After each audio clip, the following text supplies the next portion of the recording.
I think more than anything at this point, the toughest thing about watching them, in all seriousness, is they're just a bad hockey team.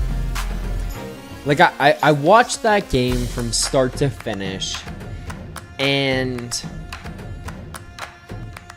the main conclusion that I can come up with at the end of it all is they're a bad hockey team. They're poorly constructed, they're old, they're slow, they're bad. It's a bad hockey team. That's what it is. And in a lot of ways, it scares me for what next season would be, or what next season could be in a way, because I think about, like, what's the possibility of turning this thing around and being a different group next year, and, you know, being competitive again and finding a way to push your way into the Stanley Cup final or Stanley Cup playoffs, I guess I should say. Let's set the bar there, because this team has barely won rounds, like first rounds over the last 9 years. And I watched that and I'm like, there's a long way to go. This is a bad hockey team. They're not good. They're so bad. The picture that I have set up to the right of me can't even stay up. It's a bad hockey team. Like, I saw this game on the schedule, and when I looked at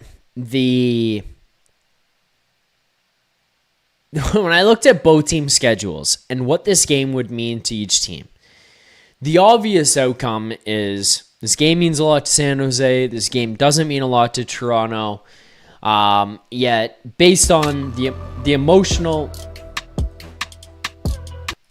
I don't know where that came from. Based on the emotional night that the San Jose Sharks had last night against the Anaheim Ducks and the come-from-behind victory that they had, this is going to be a letdown game here, potentially, for the San Jose Sharks. Now, you understand that in all of that, the San Jose Sharks are very hungry for a playoff spot here, especially having missed the last couple of seasons and recognizing, hey, there's something new coming with Macklin Celebrini leading the charge, a guy who's a teenager reaching 105 points before tonight's game, 40 goals with last night's game, getting him there with the game-tying goal that he scores, and you're thinking, okay, like, there's going to be a lot on the line for the San Jose Sharks.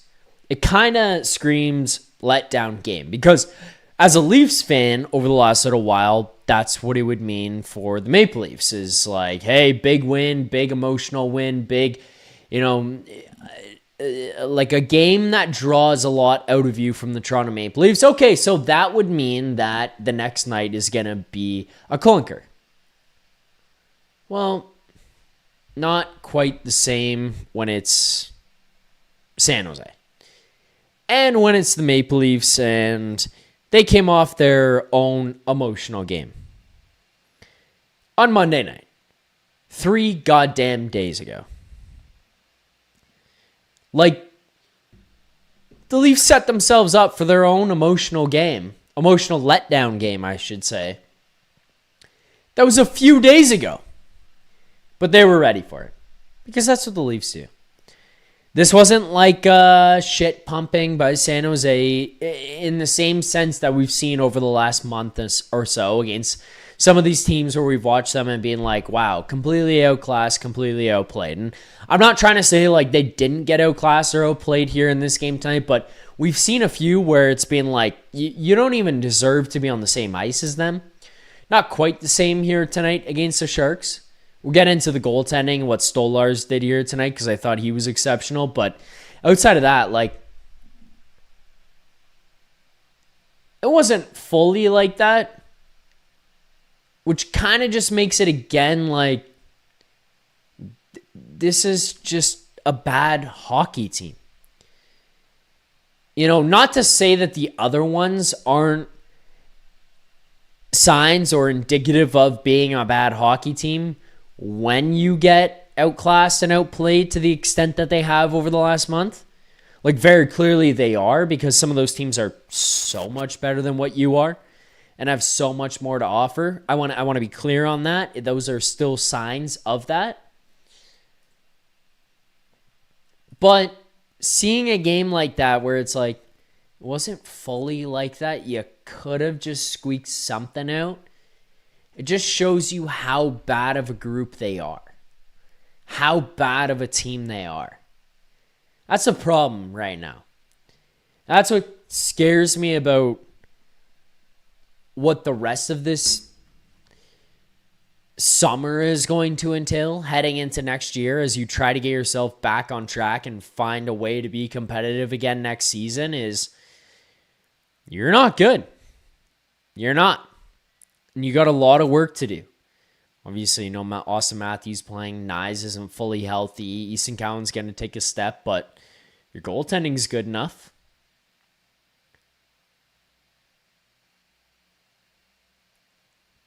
You got some pieces, but you're not good. There's a lot of work to do for next season. Now let's talk about this because I just laid out the fact that this wasn't a complete, I should say, shit kicking. You lost 4-1 to the San Jose Sharks. Score-wise, says complete shit kicking. What I mean by that is relative to what we've seen over the last month. And by that, I mean getting outshot every period, basically like 10, 12, 15 to 1 in every one of these games. Just like getting absolutely dominated on the shot clock, in the attempted chances, and all of that. It wasn't quite the same. And yet, even in this game, the quality of chances that you gave up to the San Jose Sharks, outrageous. You know, I look at that first period, and I look at the Maple Leafs kind of getting through by the skin of their teeth through that one. And I look at even the third period and how everything accumulated. They could have lost this thing 5, 6, 7, 8 to 1 here tonight to San Jose. A lot of it had to do with Stolarz. A lot of it had to do with good luck for the Maple Leafs, bad luck for the San Jose Sharks. But it again just showed, like, in a game where the other team doesn't have their best, you are still a really bad hockey team. Talk about all of that and more as the show continues here tonight. And obviously, as always, this show is a presentation of Bet365. Hockey fans, check out Bet365's 3-goal early payout. When your team goes up 3, you get paid. It's that simple. Download the app today. Must be 19 plus, Ontario only. Please play responsibly. A few different things that'll happen during the course of the show here tonight. Obviously, one of the things will be involving you guys in the chat. So if you want to get involved in the show here, just continue to participate in the live chat over on YouTube. If you're watching on Twitter, on Instagram, it's hard for me to keep track of all the different platforms. I'm going to check and do my best to include everybody, but it is a little bit more difficult. So if you want to get involved, make sure to check us out at the LeafsNation 401 over on the YouTube channel. You can get involved in the YouTube chat there. I am tracking that the entire show. The other way would be to send everything in via Super Chats. And for those of you who are not familiar with Super Chats, proceeds from our Super Chats go to Sick Kids Charity, Canada's #1 research-intensive children's hospital, #3 in North America. You get those Super Chats in. Proceeds from our Super Chats do go to Sick Kids Charity. As a reminder, last season, $4,500. About that, we got donated to Sick Kids Charity, courtesy of those of you in the chat. This season, we're about 7 games left here now, and we are close to that same number. I'd like to get over it and past it for this season. Now, I know we're not going to have playoffs to help us out, but we get to that. I think we can all feel good. Not just me, not just Sick Kids, but all of us. And those of you in the chat will feel good that we surpassed that number and got ourselves to be at a number that surpasses what we did last season because, I mean, it's going to an amazing cause, but you click that little square box that you see with the dollar sign, you select the amount that you want to send, you type in the message you want to send, you click send. I will read every single message that comes through here on the post-game show here tonight.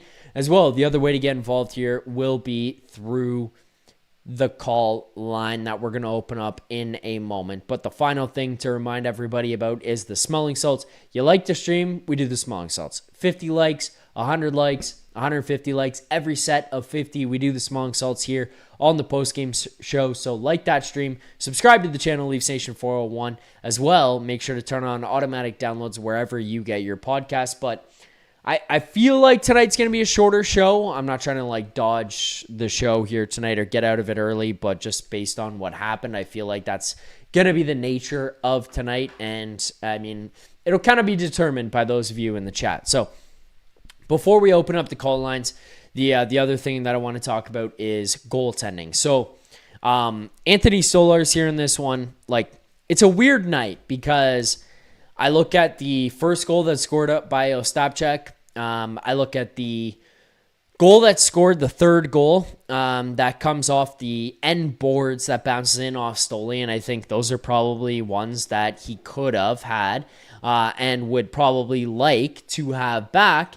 And yet I still look at those and I still think this thing could have been 2-3 more goals for the San Jose Sharks in their favor here in this win tonight. It wasn't like they put up 35-40 shots against the Maple Leafs and Stolarz had to put up a .979 save percentage in a 4-1 loss, obviously one of which coming late on an empty net goal, but it wasn't like, oh my God, he had to put up an insane amount of saves to do so, but he had to put up some high quality saves. So let's look at it two ways. One way, kind of what we talked about in the game preview and looked at there where it was like Stoli might face a heavy workload here tonight because San Jose is a more offensively inclined team. And I thought that, hey, he's going to have to face like 45, 50 shots here tonight to get out of this thing.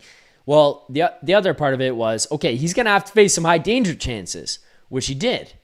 And that just goes to show that the construct of the Maple Leafs and how their defense is put together, who's running the defense, the structure that they have, as well as the forwards who are participating to the defensive zone. It's bad.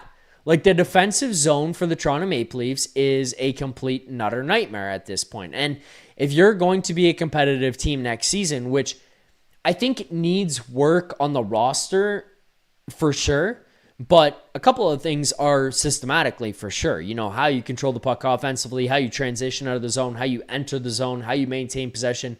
Those are all important factors. But one of the main things that you're going to see or should see next season, if you're going to take a step, is the D zone. Like the last couple of seasons, you've given up a lot. Now, this season, even more than last, the chances or the quality of chances that you've given up have been superb. And tonight was another example of that. Did you give up that many? No. But you gave up some supremely high quality chances to the San Jose Sharks in this one, in which Anthony Stolarz stood strong. So his save percentage, his GAA at the end of the night is not going to be perfect. It's not going to be the greatest.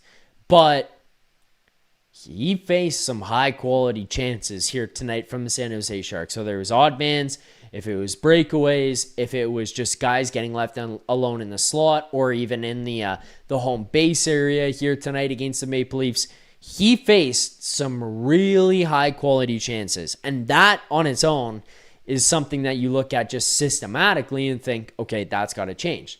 Now, the flip side of all that, where we look at like the negatives and we look at the system, the structure, all of that about the Maple Leafs and like what needs to be fixed, the flip side of it is your goaltender feeling confident about himself. Does he walk away from this game with the best save percentage of all time? Does he walk away from this game feeling so good about himself because he made an outrageous number of saves and he was so good that all of a sudden he walks away and he goes, well, I saved 45 of 49 chances here tonight, of 48 chances here tonight? No, Anthony Stolarz comes away with an .875 save percentage. He stopped 21 of 24 shots. But the thing for me is more so this. he saved some super high quality chances. He saved a lot of shots he should have and a lot of shots he shouldn't have. Do I look at the Ostapchuk goal and think, could have had that one? Yeah, probably. I think defensively it could have been played better by Simone Benoit trying to close that gap. But still, I think Stoley probably looks at it and thinks, yeah, I'd probably like to have that back. Do I look at the one off the end boards that kind of banks in off Stoley and goes in and think, yeah, that one's not pretty? Yeah, I do. You'd probably like to have that back as well. But at the end of the day, I think that if you continue to get some of these saves where they are saves you shouldn't normally get,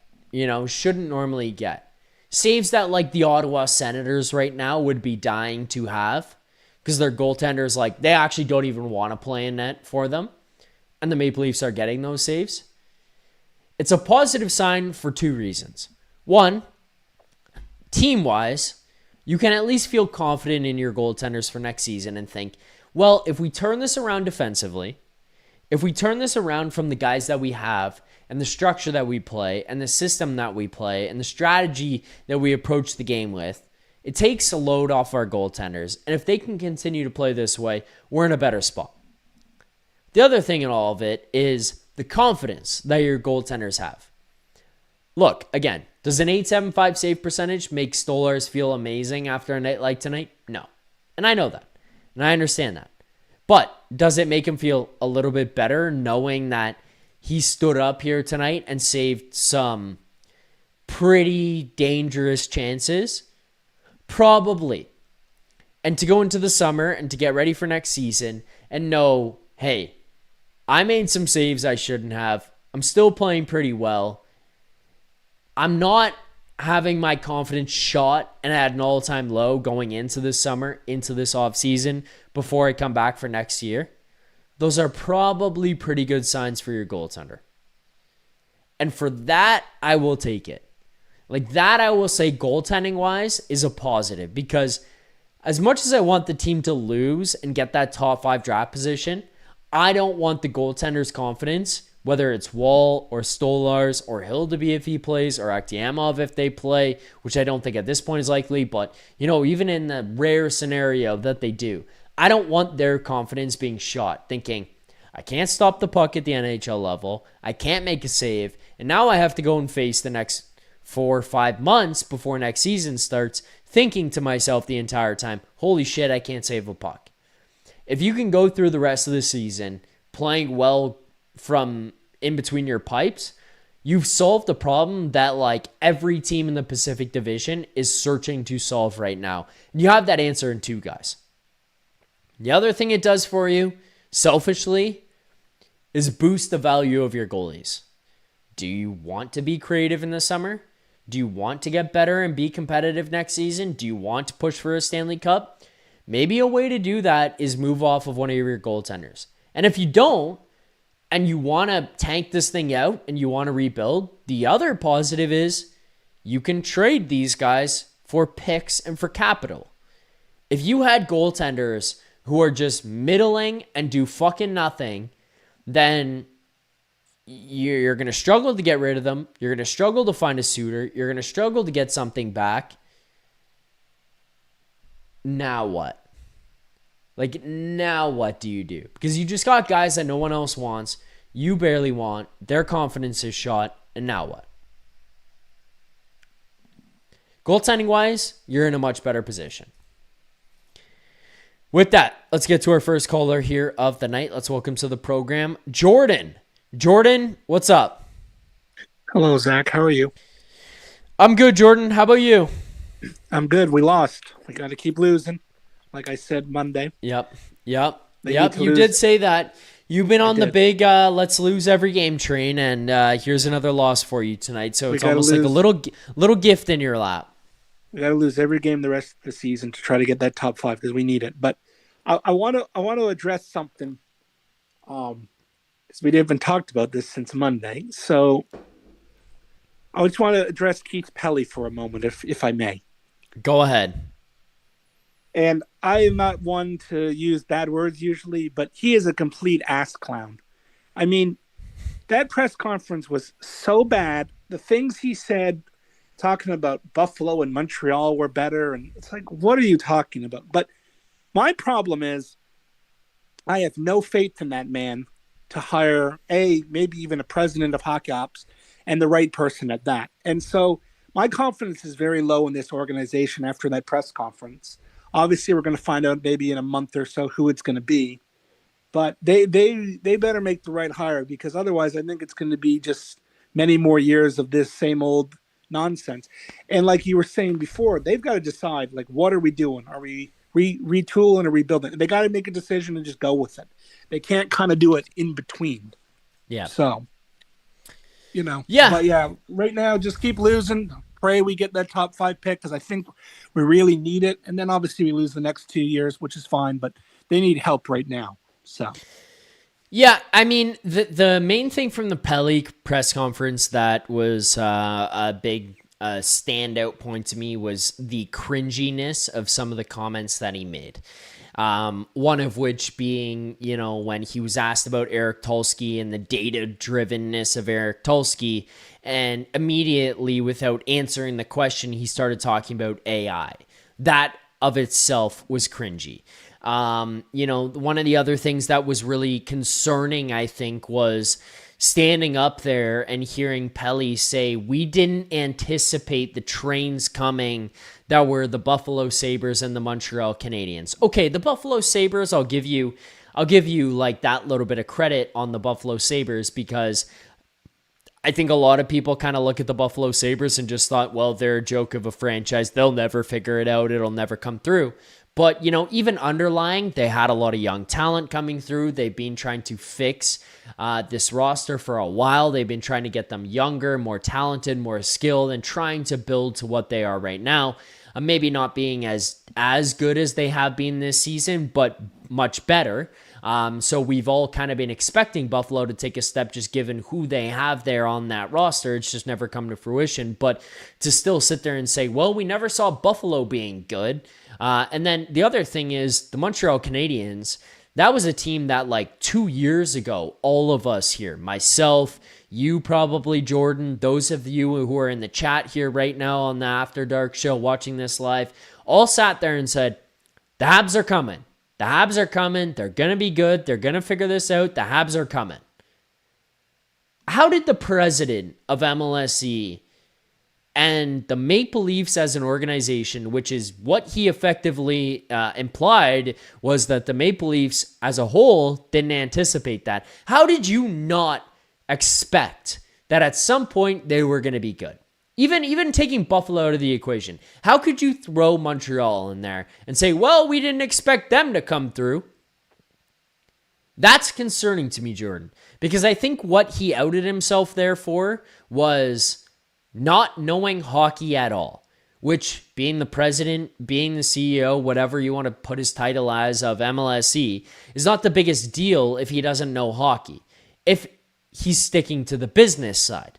But very clearly he's not. He's involving himself in hockey operations. He's involving himself in trade deadlines and free agency and the day-to-day of the hockey business. I think that became apparent. And then he also showed himself, he showed his cards and proved that he doesn't know hockey either. And I'm not going to be the biggest critic of, like, not knowing guys' names, but he stood up there and he talked about Michael Hagee. Talked about Vinny Borghini, who was signed by the goddamn fucking Maple Leafs, not another organization, and got their names wrong. Michael Hage, Vinny Borghese, he got their names wrong. He doesn't know hockey. And yet, by everything he said, he also threw in the fact that he's kind of involved. He said, no, leave me out of it. I'm not that involved. And yet at the same time showed his hands that, hey, I'm a part of this. Now, is he going to remove himself going forward? Maybe, hopefully, actually. But just the whole thing was uncomfortable. It was cringy. It was awkward. Felt like he didn't know what was going on. Felt disconnected again. It just felt messy, Jordan. It felt messy. Yeah, I agree. Yeah, I think they need to hire a president of hockey, That should be what they do. And then the president of hockey gets together and figures out who the GM and the coach are, and then you go from there. But it'll be interesting to see if they do hire a president of hockey or if they just do a GM only. I mean, they have the money, obviously, but it just seems like for whatever reason they're getting rid of that president's role in all their teams. But I'm curious who it's going to be. Is there any candidates that you think would be the best, or do you not know as of right now? I think they need to hire a president of hockey ops. I really do. I think that they need to hire a president of hockey ops who's a veteran, has experience, has been around the NHL, and has made trades themselves. And then I think they need to bring somebody in here who's going to be creative and a gunslinger. And I don't know exactly who that person is, but I look at Brandon Pridham first of all, and I like Brandon Pridham. But John Shannon was on Leafs Morning Take the other day, and he talked about the fact that he's a good soldier, not a general. I think that's probably more true than not of Brandon Pridham, because it even seemed like when some GM jobs have come up in the past, he's been more interested in staying in Toronto and doing what he's doing. I think a lot of that is comfort level of his current position, and I think he's really good at what his current position is, but I also think some of it is not wanting to be in the limelight and accepting what it is that he does and what he does well in his current job. And I think that's fine. Recognizing what you're good at and wanting to stay in that lane is completely okay.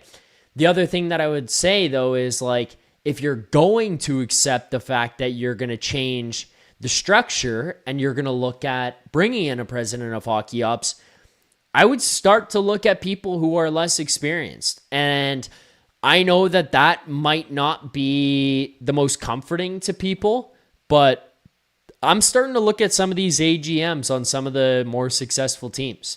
Bill Scott on the Edmonton Oilers, AGM. Tyler Dello on the Carolina Hurricanes, AGM. Sonny Mehta on the Florida Panthers, AGM. They're all analytically inclined / data-centric people on these teams who are very smart people. They're looking for GM jobs at some point here in their careers, whether that's this year or in the next couple of years. They're probably looking to take a step. I just think that if you put the right people in place to facilitate the next steps of this organization, you're in the right spot. And I know a lot of people are going to hear me say that, Jordan, and be like, well, we had Kyle Dubas and look how that went. My counterpoint to the Kyle Dubas thing was right guy, wrong time. Kyle Dubas should not have been brought in here to be the finisher. Kyle Dubas is in a perfect spot in Pittsburgh where he's fixing things and getting them set up to move forward. When he was brought in Toronto, the guys that they had, Nylander, Matthews, Marner, they made the team much closer to being Stanley Cup team. Might be too horny of a term to put to these guys, just given where they were at. But like a team that could compete every single year might be a more appropriate title to associate to them. And I think Kyle Dubas, a rookie GM here in the NHL, might have just been too fresh for that group of guys. He also had to deal with some of the contracts and deal with that for the first time. He might have had to look at these guys and be like, okay, we're going to have to go through and sign these guys. We got to build this team. We got to get them to the next level. And I think he was too early on some of that. So I don't mind bringing in somebody new to the scene here right now, but the structure has to be in place to set this organization up where the person who comes in and takes that job has the right people around them. Because like the other thing, by the way, for everybody out there who's like questioning what I'm saying right now, and I'm not trying to say, oh, I'm right, you're wrong, but the other thing to remember here in all of this was Brendan Shanahan stepped into that role as the president of hockey ops with no experience in an NHL front office making trades. Sure, he had been around the league for a long time, but like it was two people who were answering phone calls for the first time who had never answered them in that way. And it was a fresh GM's office. It was an entirely fresh front office as a whole. And that was what was scary. So if you bring somebody new in here as the GM, as long as they're insulated by somebody who's been around and can help guide them, I don't mind that. Yeah, I agree with you. Like, obviously, we've heard Armstrong's name. I've heard Mike Gillis's name, which, he's got a lot of history in hockey. Maybe make one of those guys president and then maybe go to a Brandon Finnerman at the GM. But the other thing, though, is that there's two things, though. They've got to make sure they understand whose job is to do what, who has the final say. And you're talking about the contracts.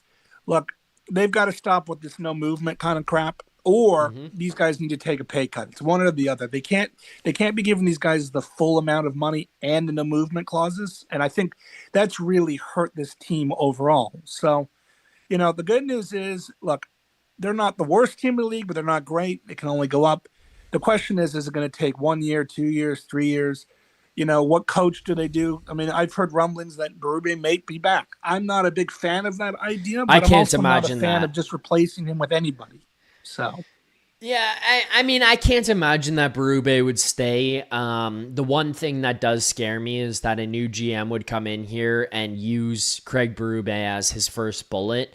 And that's the one thing in that I think I've come to know here from the last couple of years that I've been covering this, whether it's just for the Maple Leafs or whether it's for teams around the league, is that a general manager can come into a system and recognize, I can't make trades of these players, of these guys. I want to be competitive. I want to do this. I want to do that. Well, it's harder to move some guys. It's harder to bring guys in. But the easiest thing you can do is fire a coach. So a lot of times to shake things up, a GM will keep around an old coach because the first thing that he can do is fire the coach to send the message. And once he's fired that bullet, then okay, that's the bullet that was in the chamber. Now he's got to go to the store and he's got to buy a whole new clip and he's got to reload the gun and be prepared for the next couple of moves. But that's the one bullet he has left in the chamber. That would be the one thing that would scare me, is that a new GM would come in here. But I would put that percentage pretty low, to be completely honest, Jordan. I would say that in all likelihood of that happening, it would be pretty low. Yeah, I understand. And like the thing is, like, you do have Pierre DeBoer and Cassidy out there, which they're both very proven winning coaches. So, yeah, this is kind of like the limbo time right now. We just got to hope they keep losing, somehow get that top 5 pick, and then we go from there. But it was funny. I joked with you Monday. I'm like, oh, wouldn't it be funny if Berube got fired an hour before the game tonight? Which obviously he's not going to get fired till the end of the season. But, yeah. Yeah, so it's an interesting time. I do enjoy reading all the speculation about who's who, and I mean the Leafs haven't even hired a firm yet to help them find a GM yet or a president. So obviously It's not going to happen tomorrow, but it is fun to read all the speculation kind of stuff. Yeah.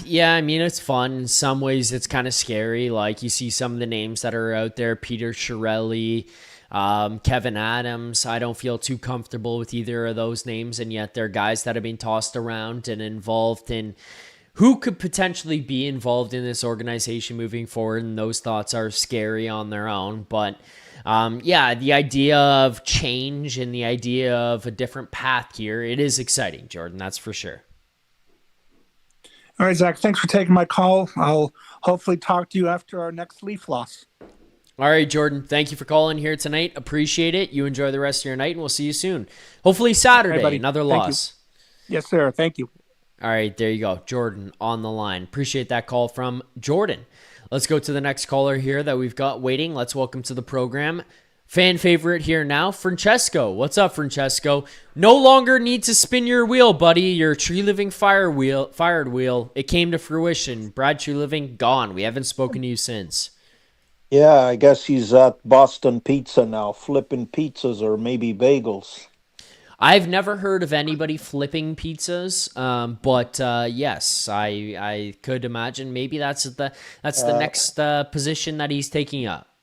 Well, that was of no surprise. He should have been gone long time ago.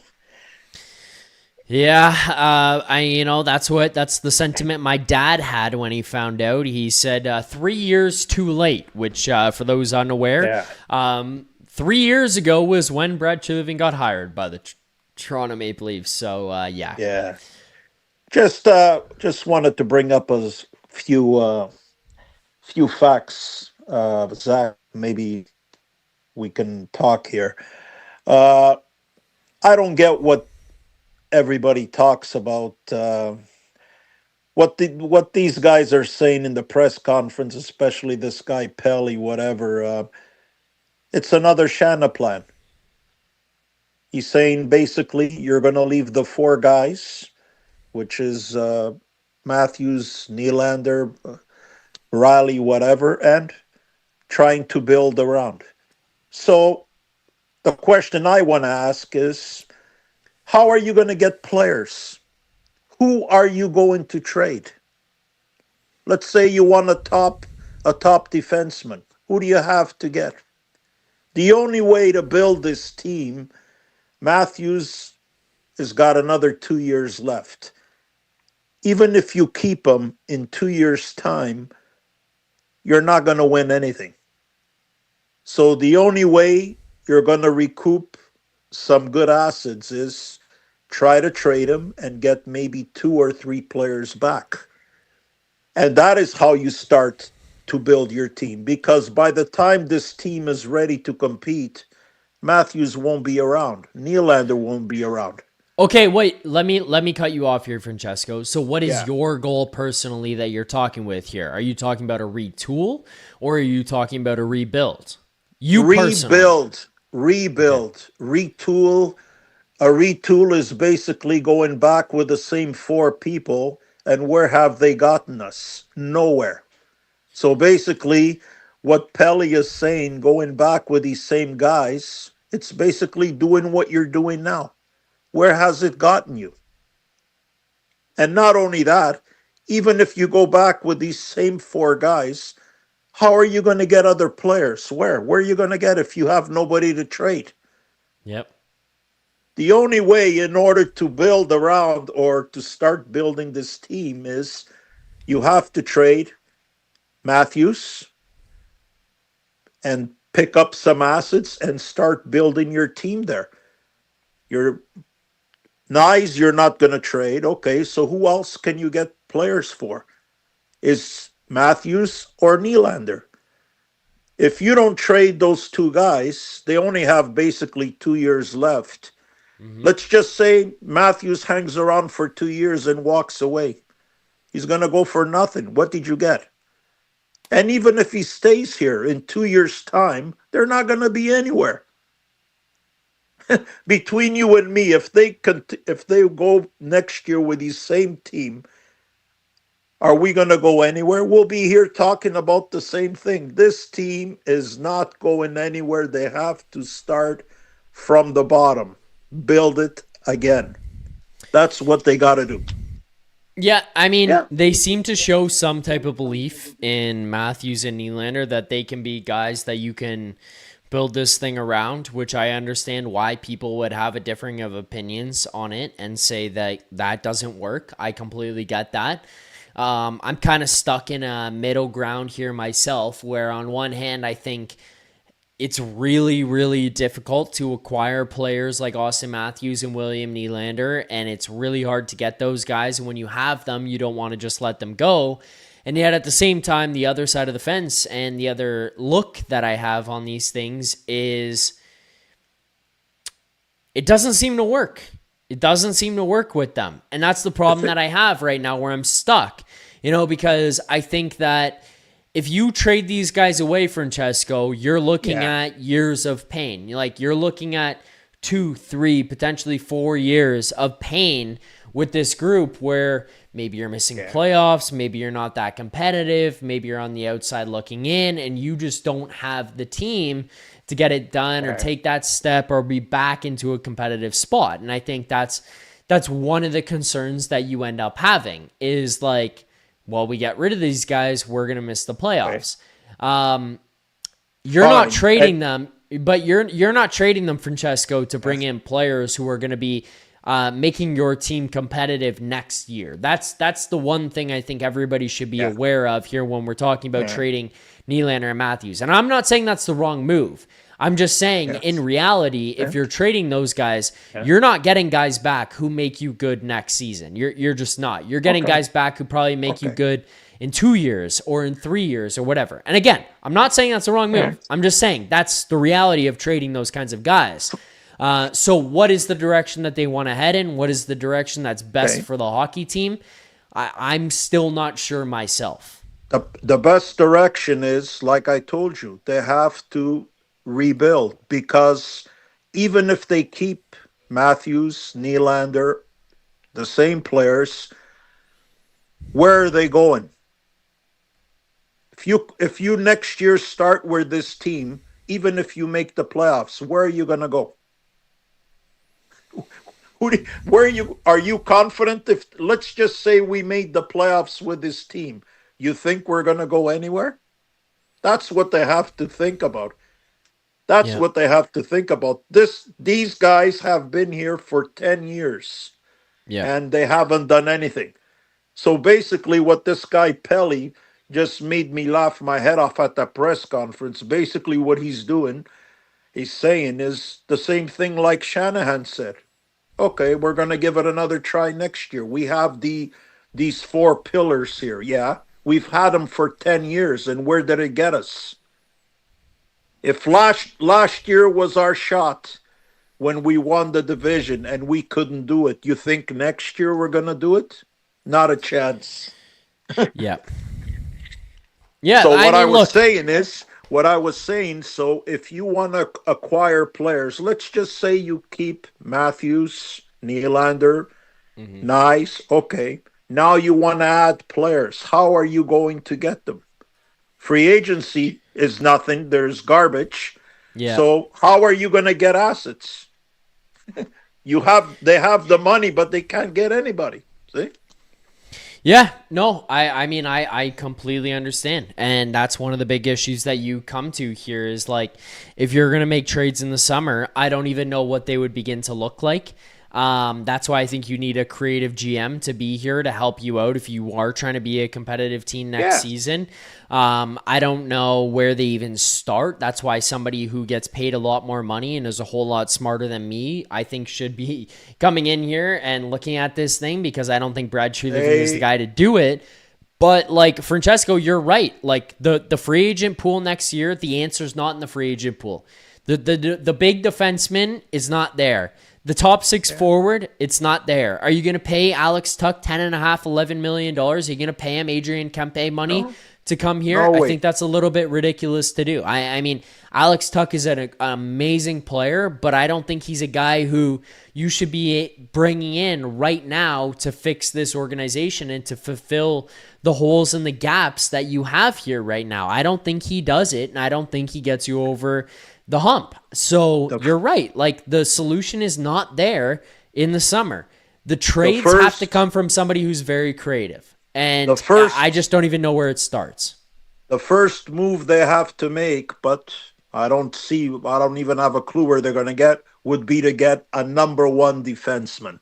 That is what they're dying for, the first move. But where are you going to get him? And even if he was available, where are the assets to get this defenseman, unless it's through free agency or whatever? So they can get whatever general manager they want. They can get Jesus here. How is he going to do it if the guy doesn't have nothing to work with? That's why I'm saying the only way that they can recoup some good players is if they trade either Matthews or Nylander and get maybe 2 or 3 for 1 and fill a few spots. Because if they keep them in the next 2 years, they're not going to go anywhere. Yeah. I mean, the only way that I think that they could go anywhere with these guys here is if they have somebody who comes in here and is a dog around them.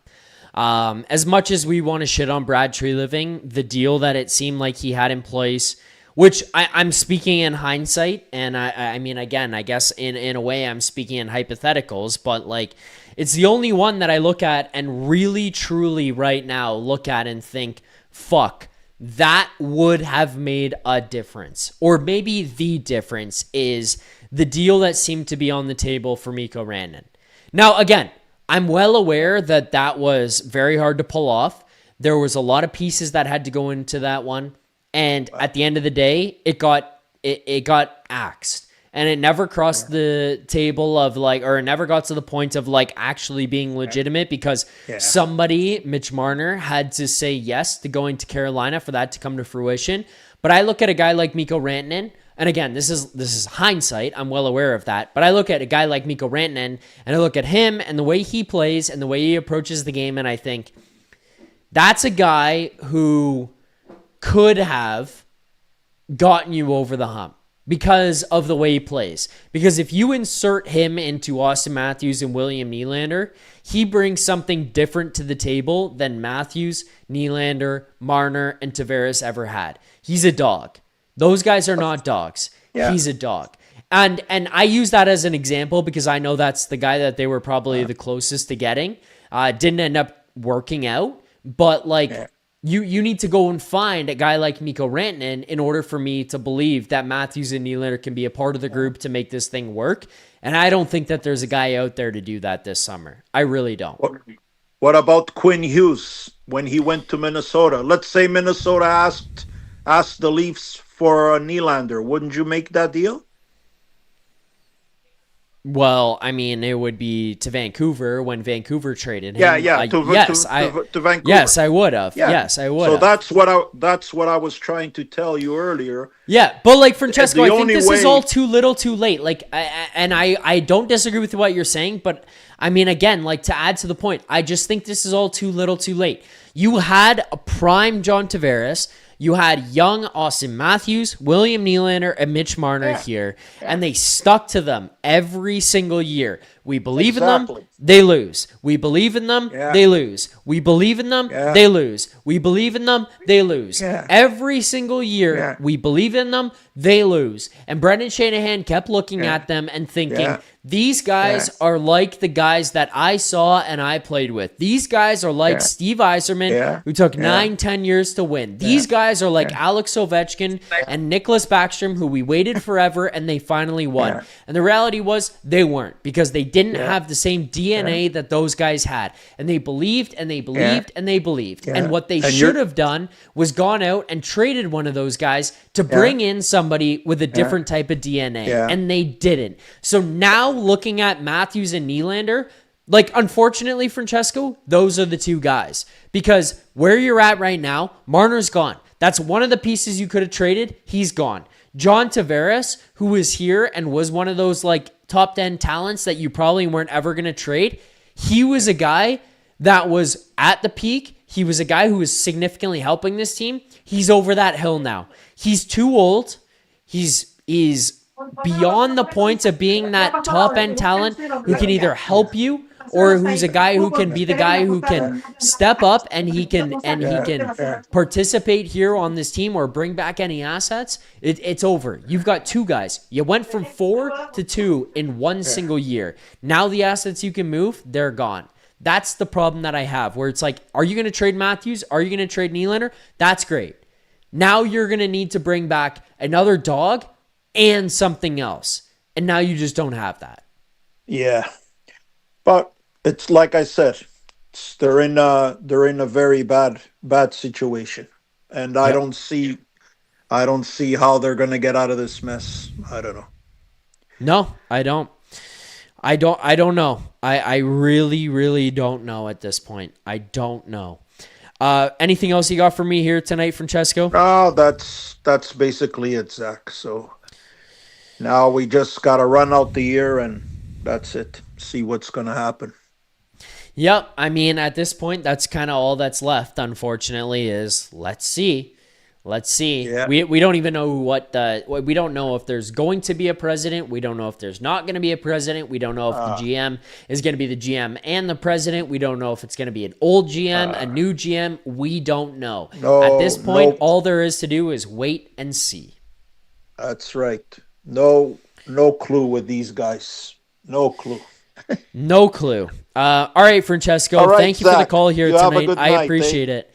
Thank you. Thanks. You too. Bye-bye. You too. Have a good All night. right. Okay. There you go. Francesco on the line. Appreciate the call from Francesco. We got a lot more calls to get to here, but before we do, just want to remind everybody, if you haven't already, hit that like button, subscribe here to the channel. Every set of 50 likes, we do the smelling salts. We are not quite close yet to the first set of smelling salts. I've even got lights in the background. I'm trying to get the production level here of the show up. We got lights in the background. So like the show, maybe we get more things in the background. Maybe we get more designs in the background. Lights and sticks. I got sticks to the side of me. Like that's a level of hockey show we're developing to here. A helmet and sticks. Come on, guys. Helmet, sticks, lights. Like the show. Let's get to 50 likes here tonight on the post-game show. As well, let's go quickly to our best bet segment. Our best bet is a presentation, as always, of Bet365. Hockey fans, tired of waiting for the end of the game to get paid, ready to move on to the next puck drop. That's why Bet365, an official partner of the NHL, has 3-goal early payout. If the team you're riding goes up 3 goals at any point in the game, they'll pay your bet out early. Hockey moves fast, and now with 3-goal early payout, there's one less thing you have to wait around for at Bet365. Download the app and see what early payout's all about. Must be 19 or older, Ontario only. Please play responsibly. If you or someone you know has concerns about gambling, visit connectsontario.ca. Terms and conditions apply. Just quickly here, before we get to our next couple of callers, who I think everybody's going to very much enjoy hearing from, I just want to recap our best bets on the night here tonight. So one of the bets that we did end up having was the San Jose Sharks -1.5. That one cashes. The Sharks win 4-1 here in this one. Honestly, could have been 5-1, 6-1, 7-1, 8-1. I don't even know. But Stolarz played well enough to make it even just 4-1 at this point. Obviously, the fourth came on an empty net. So that one profits us $185. The bet that we end up losing is a half unit on Easton Cowan anytime goal. I think at this point, I'm just going to go back to the well like every single game on Easton Cowan because it's bound to come. But we lose a half unit on Easton Cowan. But regardless, that brings our total on the year up to 0.5 units. That would be a $50 profit on the season. So that's where we stand right now. With that, let's go to our next caller on the line here. Somebody I look forward to hearing from every show here now. Whenever I see their name pop up in the chat, I get pumped up to hear what they have to say. Let's welcome to the program, Cece. What's up, Cece? How are you doing tonight? Good evening, Zach. How are you doing?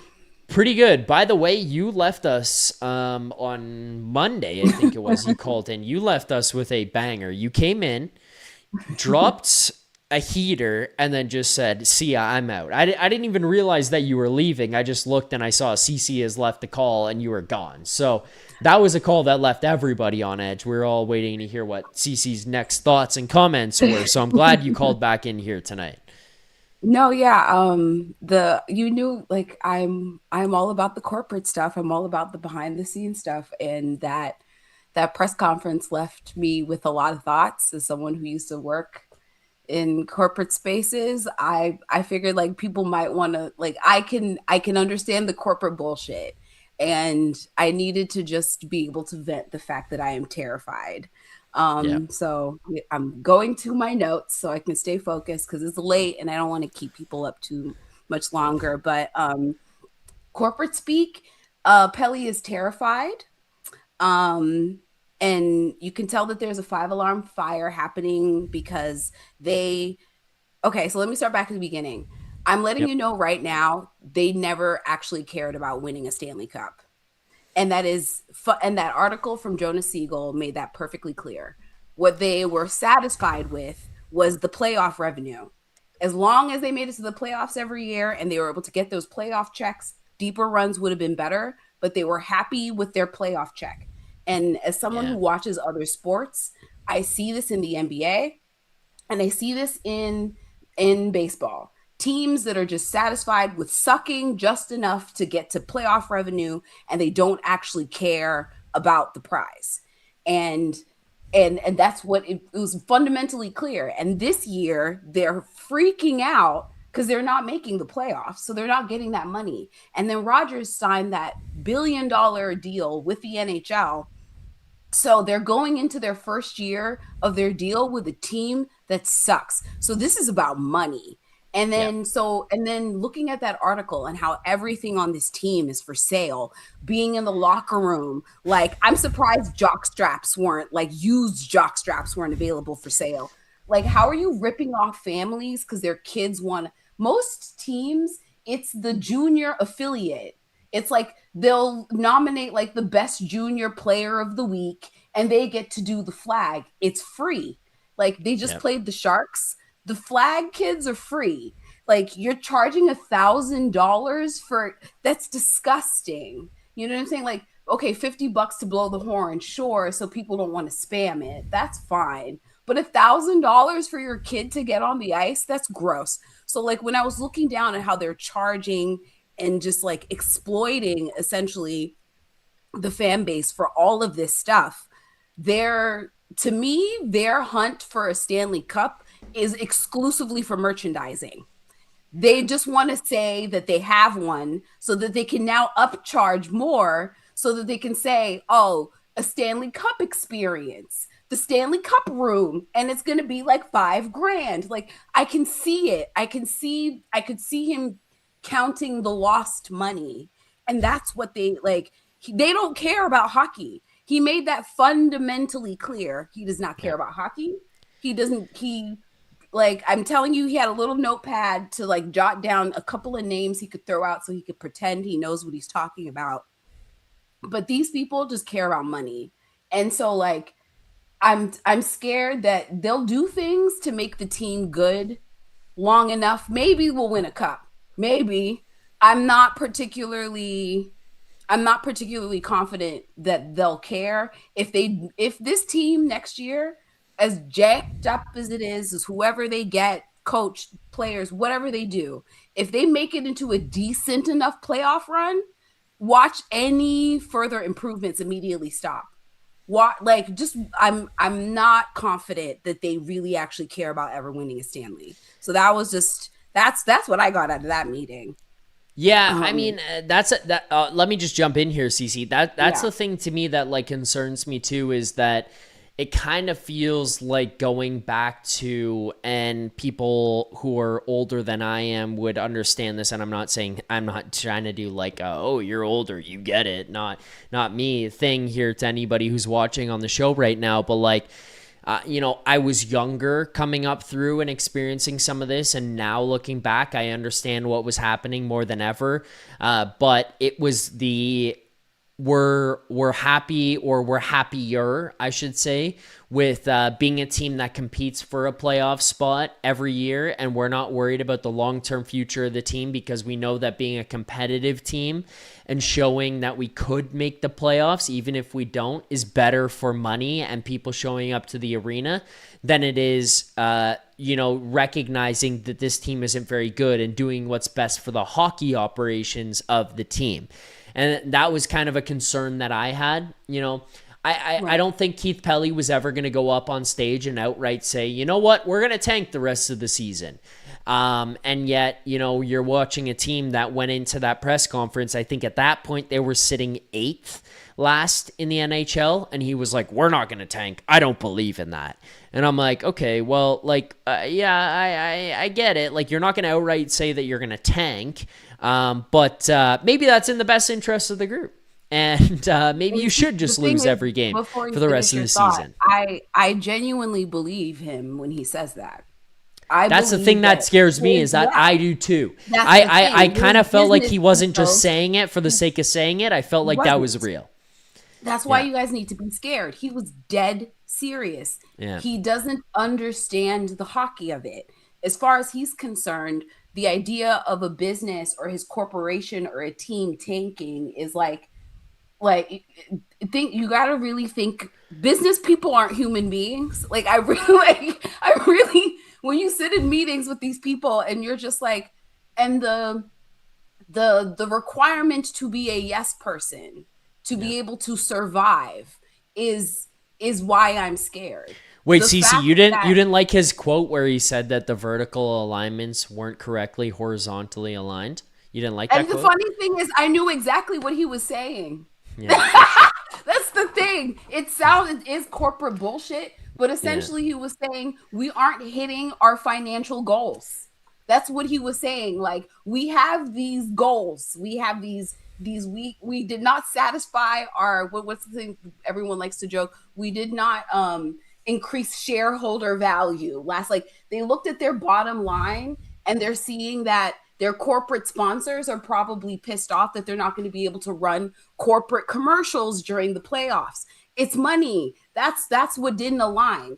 What was vertical was all of these commercials that they had set up. What was vertical was all of these ads they had set up. What's vertical, like when they're talking about verticals, that's what they're talking about. They're partnerships with people. And none of that aligned because they're not going to be in the playoffs. So like when you hear them talk about all this stuff, none of it is about the hockey.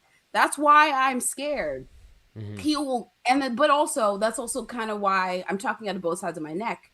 Temporarily, I'm not scared because they know they're losing big money.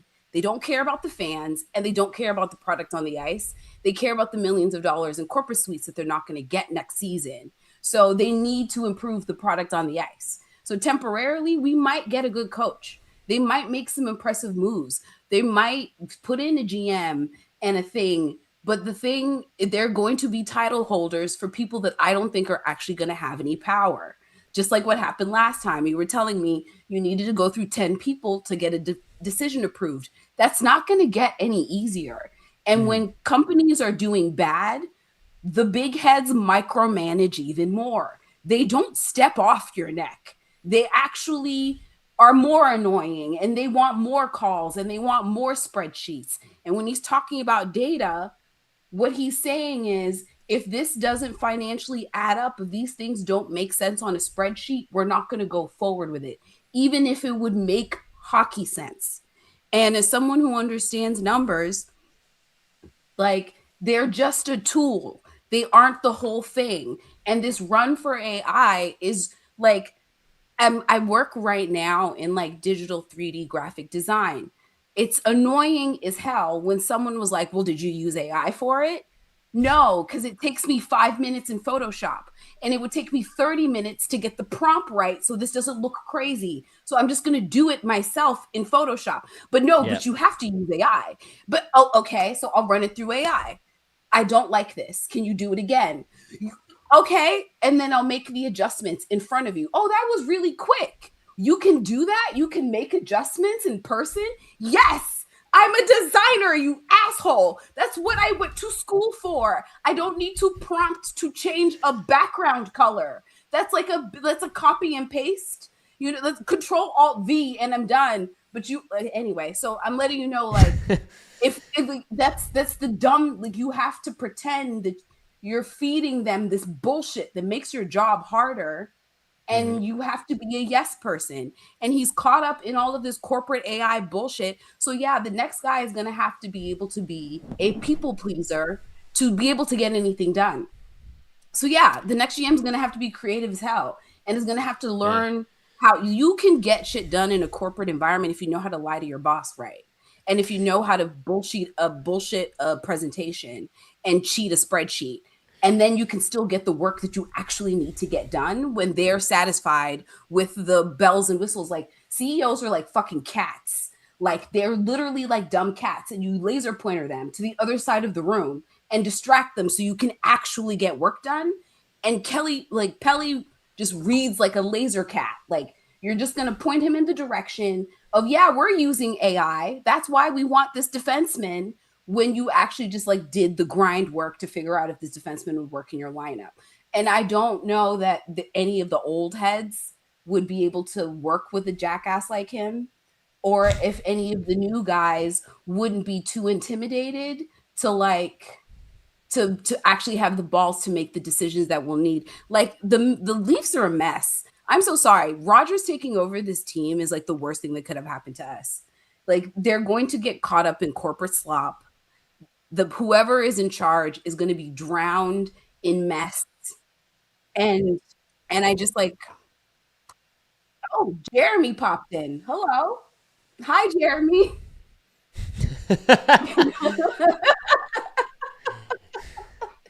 Well, okay. So you are.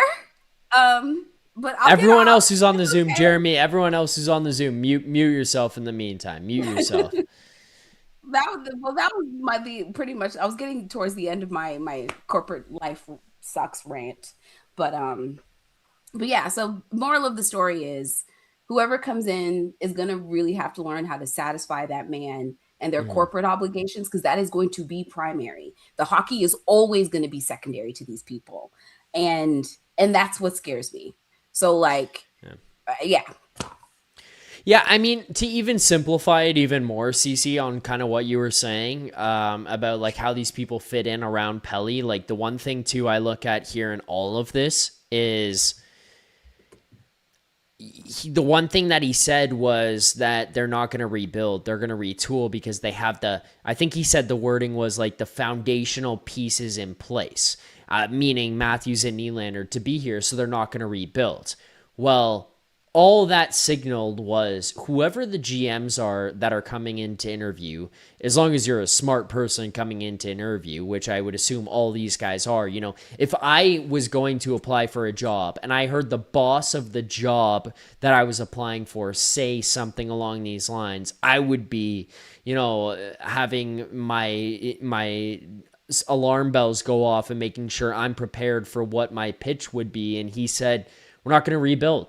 So no matter what the next guy thinks the right move is for the team, CC, he's not going to come in there and say, let's rebuild.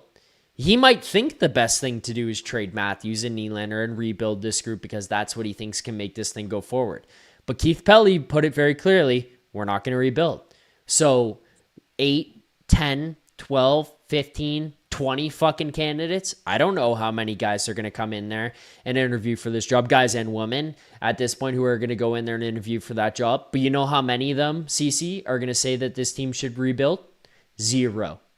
Because you know what's going to happen if they go in there and say we should rebuild? Keith Pelly's going to say, thank you for your time.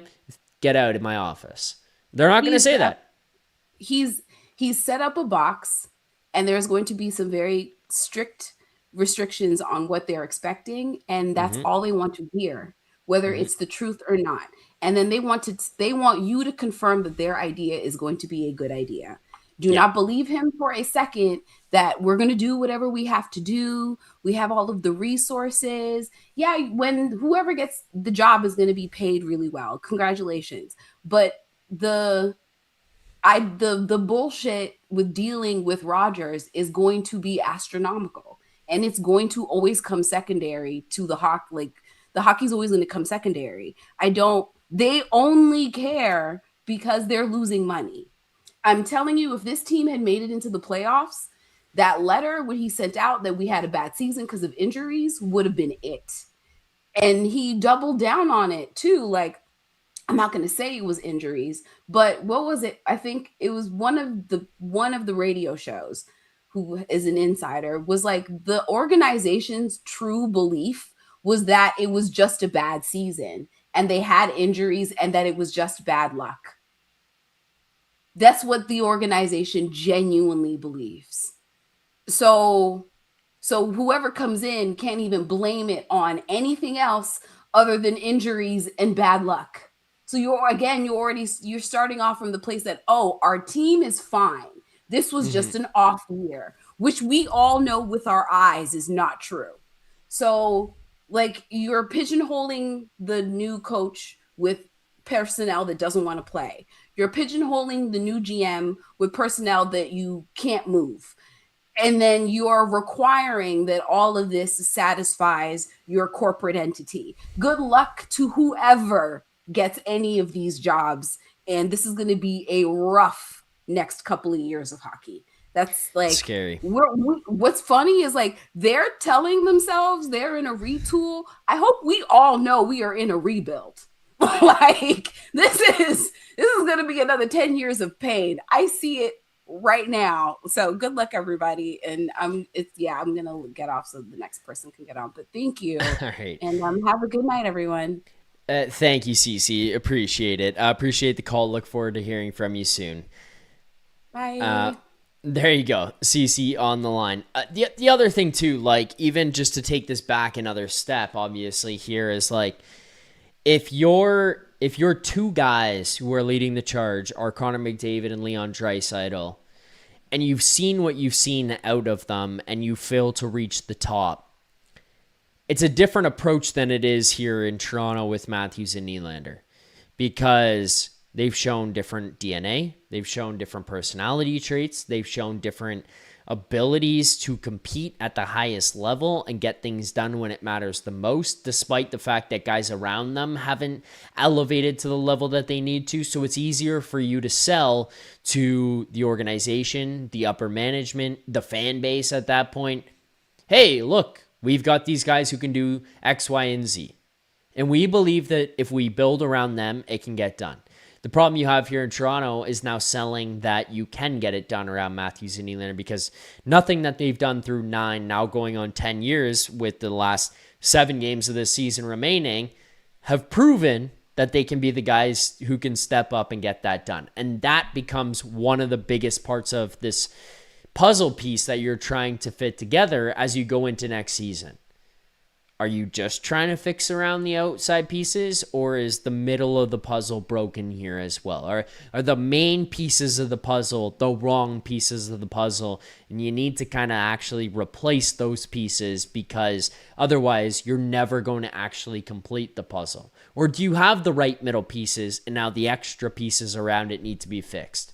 I think in Toronto, it feels a whole lot more like, no, the outside pieces, they actually could be the wrong pieces. We haven't quite gotten there fully yet. But like from the outside looking in, as we look at this puzzle laying forward on the table, it feels like the middle pieces, they might be wrong. We got more calls to get to, but before we do, just quickly a reminder to everybody, proceeds from our super chats go to Sick Kids Charity. You want to get your question, comment, concern read here on the show, send in those super chats. We've got 2 of them here already. One comes in from John Gotti. Okay, John Gotti says, hey, my TurboTax is not working. Is this support? No, it's not, John. Milan Thomas says, the only reason to hold on to the core is if 97 is a lock to come to Toronto. Throwing a top 5 pick, that's the only chance at a retool. Yeah, I mean, I completely get that. And that's the other thing, like whether 97 comes here or not, it does feel like a top 5 pick this year is kind of a pretty important factor in whether or not your team can actually get this thing back in the right direction next year or not. You know, you get a top 5 pick this year, the guys that are slotted to go in the top 5, for the most part, all seem like guys who could potentially step into your team and be impact players.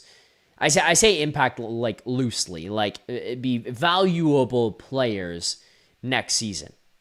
And if they are, then they could help turn this thing around quicker. And if they're not guys who step in next year, they could be pieces who are here in 2 years and ready, and 3 years and ready. And Matthews and Nylander may be gone by then, but it accelerates that retool, if you want to call it that, the hybrid retool or whatever that they deemed it by Patrick Alvan and Jim Rutherford in Vancouver, where they were like, oh no, it's accelerated retool now because we got Zeev Boyam. Well, if you get some of these guys, or a guy who was in the top 5 this year, it does accelerate that, and it gets you back into a better position. With that, let's now get to our next caller on the line here. Let's welcome to the program, Shotgun Draw. Shotgun, hey, Zach. What's up? Hey, Zach, how are you doing? Good. What do you want me to call you here? Shotgun? Does that work? Yeah, you can do that. That's fine. All right. What's up, Shotgun? How you doing? I'm doing well. I mean, I appreciate everyone donating to sick kids. I'm actually someone who has cancer myself, so it always helps. And believe me, it's been crazy for me. I'm sorry to hear that. Understand. I just like to, it's always good to help the kids out, because believe me, when they're going through that stuff. Yeah. I'm sorry to hear that. And I'm glad that this channel and this show can help out in any way possible. So I appreciate you calling in. And again, I'm sorry to hear that. Hope hope your fight is going well. It's actually been going really well just recently. But that's not really the topic of the matter right now. So the reason I called is, well, I'm a Sharks fan, but I'm also a sports guy and a longtime hockey fan.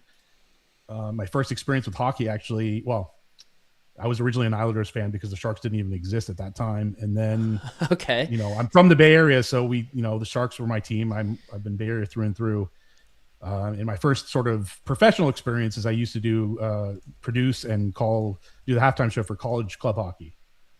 So okay, cool. That's a bit of my background. I also have a master's in sports management and sports analytics. So just give you more information. So maybe the Leafs should be calling you to fix this fucking mess that we're dealing with. Here's now. the thing. Cece kind of stole a lot of. I mean, she nailed all the points for the most part. There are a few other things. The funny thing that I keep hearing about the Toronto media, how cruel and everything is, not even close. And the reason I say that is that press conference was an absolute disaster, like beyond a disaster. And the reason I say that is that people think like, oh, why is it so bad? He's talking corporate speak. And people have called out a bunch of things. The thing that you have to also sort of look into is notice that when Jonas Siegel wrote his piece the following day, what people aren't necessarily bringing up, the knives are out for Keith Pelly within that organization. Because if that piece is coming out the day after that disastrous press conference, there are people who are very not only of course are they afraid for their jobs, but the knives are out because they're just disgusted. They know what this means. It's a good point. That's one of the big things that a lot of people haven't been talking about. And the thing that's been also driving me bonkers is listening to some of the people like John McClain, and I hate calling people out by name, but like they're saying, oh yeah, you can retool this. Yeah, you can retool it if you like CC said, if you want to retool this, try to make the playoffs next year, make some money to hit the numbers. Yeah, that's great. But here's the problem. And people have been saying this. This is the same thing with, same problem we've been talking about with Matthews is guess what? The worst scenario isn't even that the Leafs let him walk. It's re-signing him. And people say, well, what do you mean? Do you really believe that the Leafs are going to be in great shape if they're signing a guy that's already shown 2 consecutive years of repeated injuries? And you say, well, if you just change the coach, he'll be better. Yeah, I agree he'll be better. Yeah, if you put him next to like Macklin Celebrini or McDavid, sure, he'd score a lot more goals. But the reality is like, I think one of the key things that people don't always understand about roster creation is you have to be honest about what your talent is. Yep. And the reason that Matthews never succeeded in Toronto is because he's not a Batman. He's never been a Batman. He's a Robin guy. He's a guy you stick in there with someone like a Celebrini or a Draisaitl or whomever is a playmaker. So we had that a little bit with Marner. Obviously, there was a little bit of a connection there. But, again, Marner in itself is something that, like, we've seen what happened with Marner. His playoff record is abysmal. Now, was that because Matthews is also, browning out in the playoffs as well? I mean, Marner has 20 playoff games or 20 games of, game 5 to game 7? 7 points, and they're all assists, no goals. And that's well below his season averages. And even well below his regular playoff averages, I think it's like 1.15 points per game in games 1 through 4. So, this thing has been doomed from the start. And the problem, and like everyone's been saying, yes, they this is the thing about Dubas. He was run out of town. And the problem is that it wasn't that he didn't know what he was doing. He got overruled by Shanahan. And as a result, they didn't make the move to move Marner, which is what they needed to do. They needed to get a top pairing defenseman, a number one, or at least a very good puck moving defenseman, and then try to fill it in with someone that might be able to, pair with him, a responsible, strong D man that he could pair with. And so the problems that I see now, and people are talking about, oh, this is just a retool, we're going to retool and then we'll the rebuild is coming whether the Leafs like it or not. And I don't think Pelly's long for that job. And that's the other thing. Yeah. Okay. Let me jump in here on a couple of things. So first of all, I think very good point about the Batman Robin thing, and the Marner situation. I think is very fair in that I think they kind of just built a team of a bunch of Robins and expected that if you had enough Robins, they could accumulate a Batman. And at the end of the day, they didn't. Maybe that's putting it too simplistically, but it's a very fair point. And I keep trying to find a way to explain it or put together my thoughts in a very concise way on what those guys were. And I think you might have just done it the best that I've heard anybody do it here on the post game, or anybody that I've listened to, is that Matthews might be a Robin. He's a number 2. He's a guy who can score you a lot of goals and get things done. And then everybody wanted to look at Mitch Marner and be like, well, Marner's the problem because he's gone. Now Matthews can't do it. Well, no, as you pointed out, the record in the playoffs and the stats in the playoffs, when the going got tough, they also dissipated. And I think a lot of that was because he was also Robin. And William Nylander is also a Robin. John Tavares is also a Robin. So who the hell was the Batman? And I think that's a fair point. So I can't disagree with anything you've put together on that standpoint. And the other part of it is not trading any of those guys. And I'll talk about the GM in 1 second. But, I mean, just to even take it back, another step is looking at all of this and tying it into your point about the GM and then wanting to move off of guys or whatever. I think there was a point where the belief in the group that they had already put together was just so high, they refused to believe that a better answer was out there. And, it's so easy for us to look at the guys who are up front, Matthews, Nylander, Marner, Tavares, who were here for the 8-9 years, whatever it was that they were here for together in Toronto. And we could all look at that and be like, yeah, those are the guys that they refuse to get rid of. And while that's also true, you bring up the idea of having traded or trying to trade a Mitch Marner, the idea of trading a Mitch Marner earlier to bring in a number one defenseman. I think part of the problem that ended up coming of it was also that they looked at Morgan Rielly and they just had this unwavering belief in the guy and always thought he's the number one.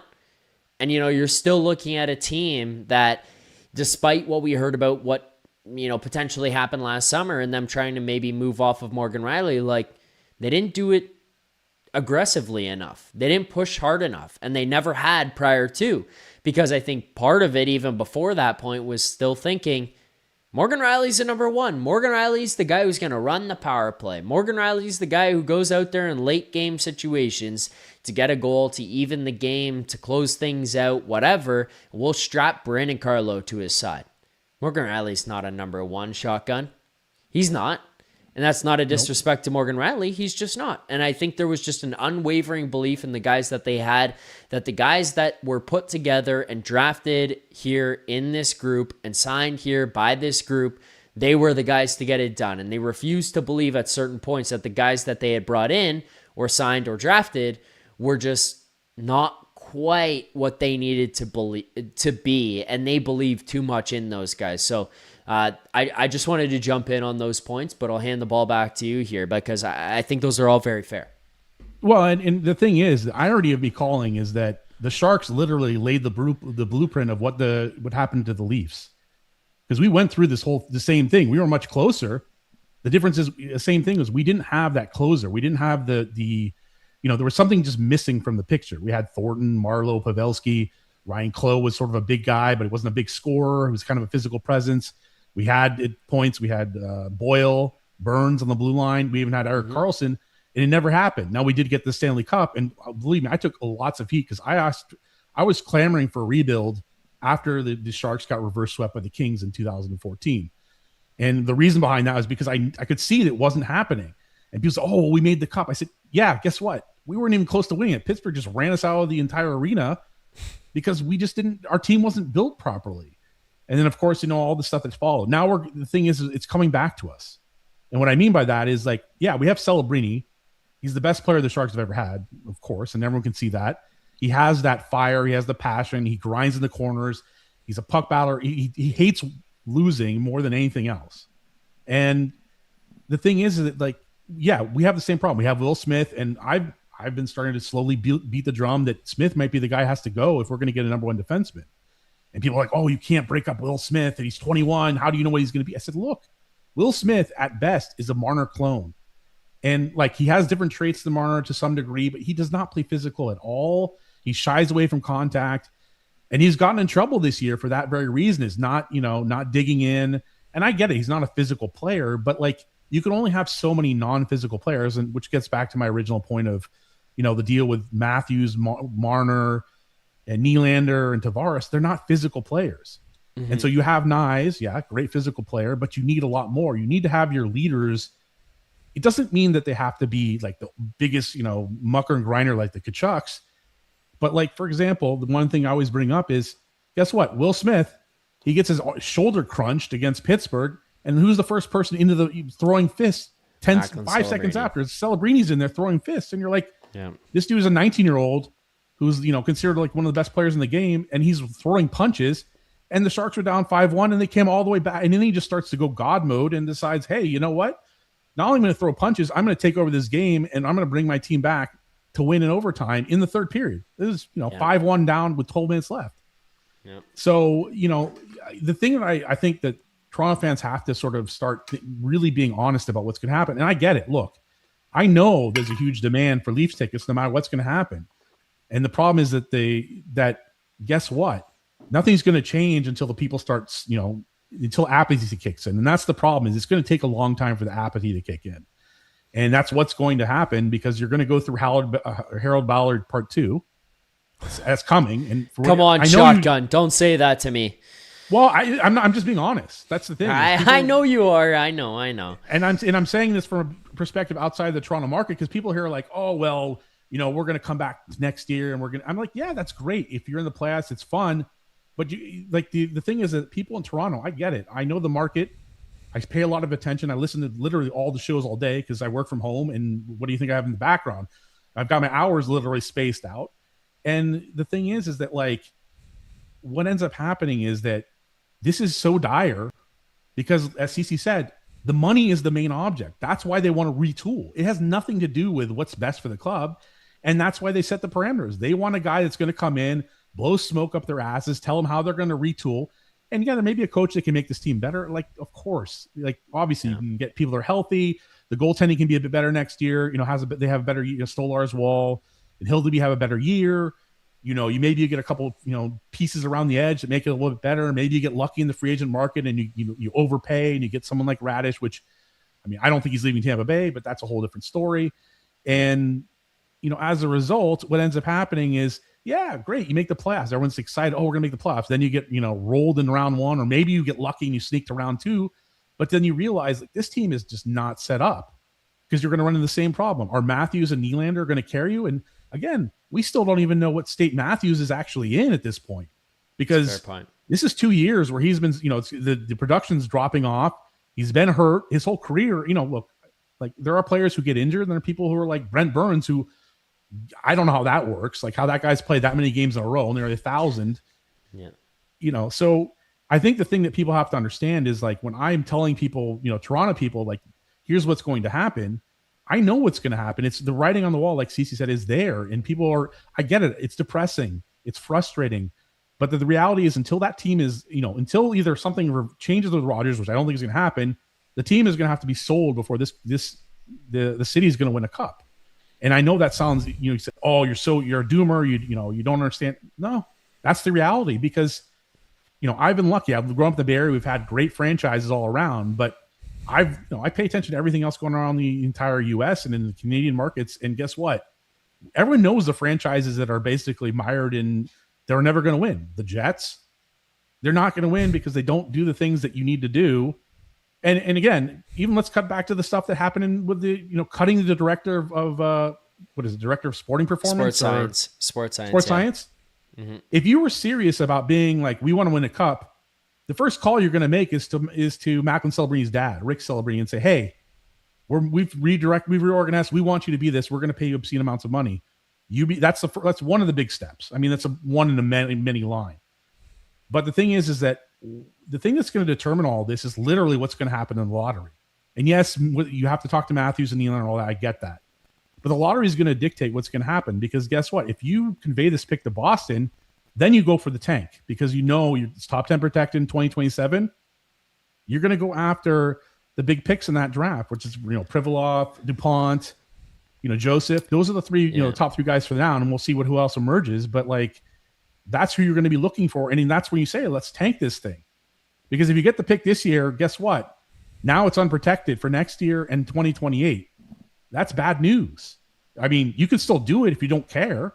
But if Keith Pelly's making these statements where like, we didn't see the Montreal and the Buffalo train coming, like, get out of here. Like, what are you talking about? Like, that is the type of stuff that like, this is why I believe the knives are out, because when you have leadership like that is making literally saying garbage, everyone that's working in that entire organization has got to be thinking to themselves, this is insane. What am I doing here?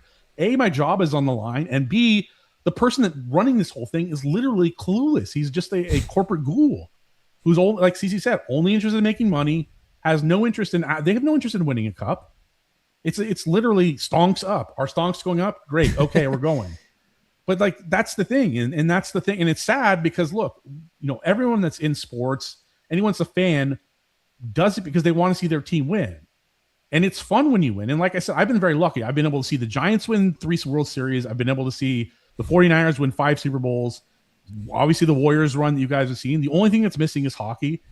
And the other thing is, for me, is Cal winning the Rose Bowl or winning a national championship. That's the only other thing I haven't seen. But other than that, like, you didn't have to rub it in, Shotgun. You didn't have to rub it in. Well, no, I'm just saying that, like, look, I know what it feels like. So like, I'm spoiled. I absolutely will admit that. But what I'm saying is, like, I feel bad because the other thing that Pelly was, when I listened to that press conference he had with Toronto FC, I'm like, what the fuck are you doing, Josh Sargent? That's your move? And the thing is that people that don't follow soccer may not understand what that's about. But like, I'm telling you, that was a disastrous press conference on the Toronto FC thing. And especially when he referenced it in the Maple Leafs press conference, like, what are you talking about? We want this organization to be like Toronto. The Toronto FC is literally an afterthought in the Toronto market. And if you're sitting there talking about bragging about Josh Sargent being a $27 million signing that you're proud of, look, a little background. I'm a dual citizen of the United States and Belgium. I know about soccer quite a bit. And my first team is the Belgian national team. So I've seen all the top players. I follow the Premier League heavily. And I'm going to tell you right now, like, that's the thing. And this is what people have been talking about, like with Pelly, and why they're sitting there going, what's going on here? Like, what's happening? And the funny thing is, like I said, I'm seeing Drager talking about this, and he's being a little bit honest about it. But some of the people are like, oh, I know Keith Pelly. Look, people are just playing nice in the media when they're doing the interviews. The only person, and this is why Pronger has gotten traction, is because the only person that literally came out a month ago or a month and a half ago and said what was actually happening and said, let's take it down to the studs, was Pronger, because he knew. He knows. And you could say, well, I don't think he's going to be a great GM, or he's going to be, we don't know that. He has worked in a front office before as a special assistant. And so he has obviously some experience. But I think the thing that people don't understand is that he has the type of mind for this. Now, whether that means he's going to be successful, that's a whole different question. And I'm not saying this guy, let's go push Pronger to be the guy, but it's that's why you support him, right? That's why you bring in president of hockey ops and people around him to be advisors and stuff. Like, not because they know more about hockey or know more about like players, but like, it's important to have people in the room who have made trades or signings. Yeah. But I agree with you for sure. Bring in somebody with a different approach, a different mentality, somebody who's won, somebody who's seen it, somebody who's being a competitor. But 100%, you're right. Like, you have to also just make sure you bring in insulation to the person. Not somebody who's going to put training wheels on them, but like somebody who can push back, not yes men. Oh, I want to make this trade. No, Chris, you can't make that trade because this is X, Y, and Z. Okay, go back to the drawing board. What's wrong with this trade? How can we evaluate this trade? How can we make this different? I would still want to trade this player. Okay, what's the value? That's fine. Just don't bring in yes men. But I agree with you. Bring in somebody who's forward thinking, who's creative, who's going to approach it differently. Well, and here's the thing is what I've been also telling people is this job is a poison pill. And the reason I say that is because of the limitations that Pelly's putting on it.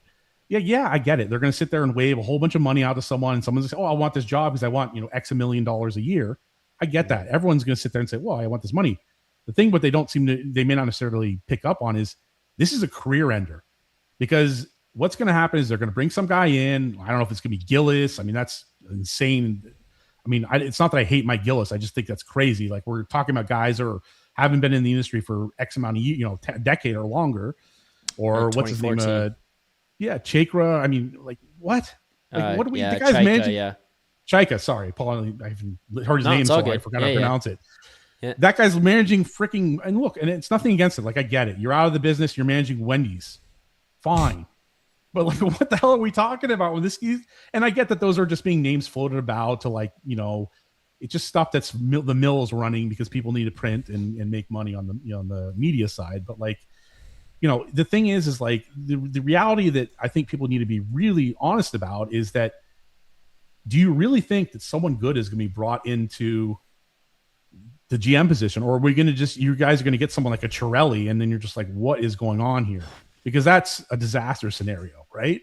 Or you're going to get someone who's, ideally what you want is you want a president of hockey operations, a GM, and you're going to need a lot of other people. All these other AGMs, you're going to have to review and see whether they're worthwhile having. I mean, do you really need some of these AGMs? I don't know.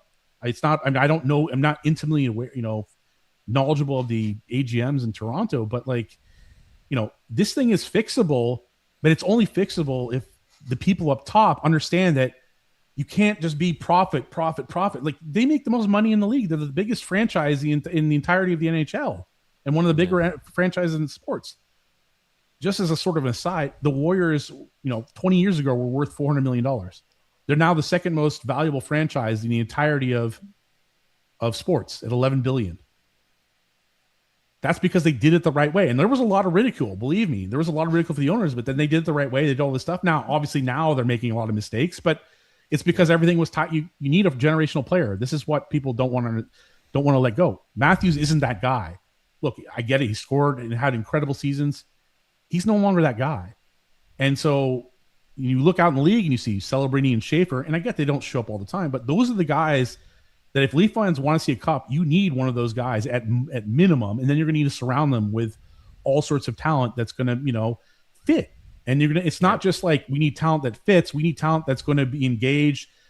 Because the other thing I hear about in Toronto is that everyone talks about how Wendell Clark is loved. Bull Grew was loved more than some of the people that I've seen in a Leafs uniform, because the guy gives a shit, and it's literally like his passion. That's all people in Toronto want, is they want people to try. And so, again, I apologize I've run on really long. The last thing I'm going to tell you is that the way I knew this was over is when Matthews took the knee from Gudas and no one came to his defense. And I know this is a topic that's been rehashed. That's, to me, and people were like, oh, well, they don't. I said, look, they don't respect him. They literally do not respect him at all. Because, like I said, where I brought up with Celebrini and Smith, when you have your captain out there who's supposed to be the guy that's your leader, and he takes a knee on knee and no one's doing anything, that tells me that they do not respect him. I did that when I was a freshman playing soccer. I literally ran 30 yards across the field, jumped over to my guy who'd been, had taken a slide tackle, and got in the face of some other kid. And that was when I was 14, because I knew that was the right thing to do. I wasn't going to throw punches, because obviously soccer doesn't run that way. But my point is again, that is when, for all you Leaf fans out there, that's when this is over because of that. That tells you exactly what the culture is. There's no coming back. Yeah. And to think that people are saying you've got to retool, and it doesn't mean they're not good players. It just means these guys aren't going to win you a cup. And not only that, you don't have the ownership that's going to win you a cup. So until those things change, it's going to be very dark. And like I said, I mentioned Ballard.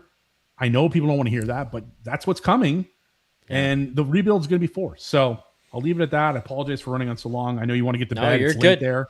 I'm on the West Coast a little earlier here, and I don't have to work tomorrow. So I mean, fair. No, you're good. I have no problem with anything you said or how long we've been on here with you. I appreciate the call.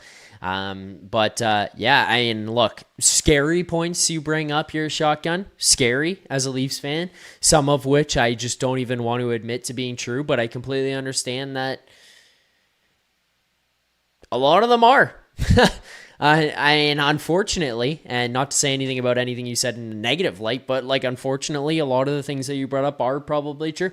And that's, for Leafs fans, a scary thought or a scary thing to have to comprehend or, come to reality or come to grips with. And it's something we're going to have to start to do over the next little while.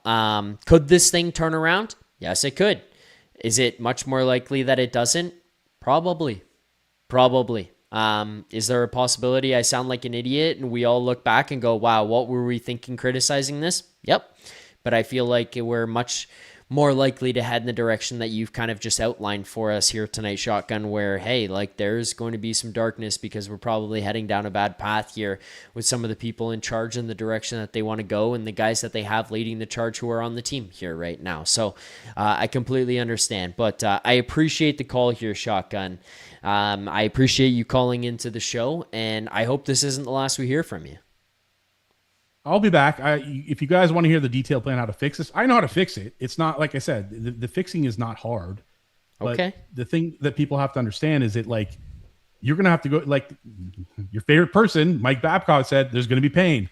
That's what's going to be the case. You have to go through the pain to get there. And you guys have literally a model. You saw what the Sharks have done. You're seeing what the Blackhawks are doing, what the Canadians are doing. That's all people want, is they want to have hope. This isn't going to turn around until you start going around the corner and saying, we're going to go back and we're going to build hope. Because, like I said, the worst thing you can have happen in sports franchise is apathy. It's not losing, it's apathy. Because when people don't give a crap and they start not attending, because that's what happened to us in San Jose. The Shark Tank started to get empty. People didn't care. There was nothing to root on. Boom, Celebrini gets in there, and literally this place is turning around, instantly. Same thing happened with the Islanders, and I did even one of my master's papers on the Islanders, talking about their facilities and whatnot and what was going on there. And they were in trouble. And obviously they got their brand new stadium and everything, but they were in trouble there for a little while. And now obviously it's been buoyed by the fact that they've gotten Schaefer. And they're in a great position. They have a lot of things they got to work out, just like the Canadians are going to. I see some issues with them down the road, but I apologize. I've rambled on long enough. I will call you again. I will stay alive long enough to call you again, Zach. And sounds good. I don't want to kill everything, kill the vibe. I know people are, fed up as it is, but I think people need to really be honest about it. That's the thing, is people really need to be honest about what they're doing and support OHL, WHL, all the local hockey. That's something to put your Kitchener. Yeah. We got Sharks got a prospect here. Brantford, St. John, all those teams. Alexi Joseph right here, yeah. That's literally right now where if you really are a fan of hockey, because I study the prospects. I know them really well. We've got, like I said, we've got a great one coming in. Eric Polkamp, someone to pay attention to. I think people are really excited about him, even though, he was a 5th round pick, but he's up for he's a finalist for the Hobey Baker, and he's gonna be playing in the Frozen Four on April 9th for Denver. So we'll see. Yeah. All right. Thanks, Zach. I appreciate it. Take it easy. All Have right, a good Shotgun. one, and I'll talk to you later. Sounds good. Thank you, Shotgun. Enjoy your weekend, buddy. We'll talk to you soon.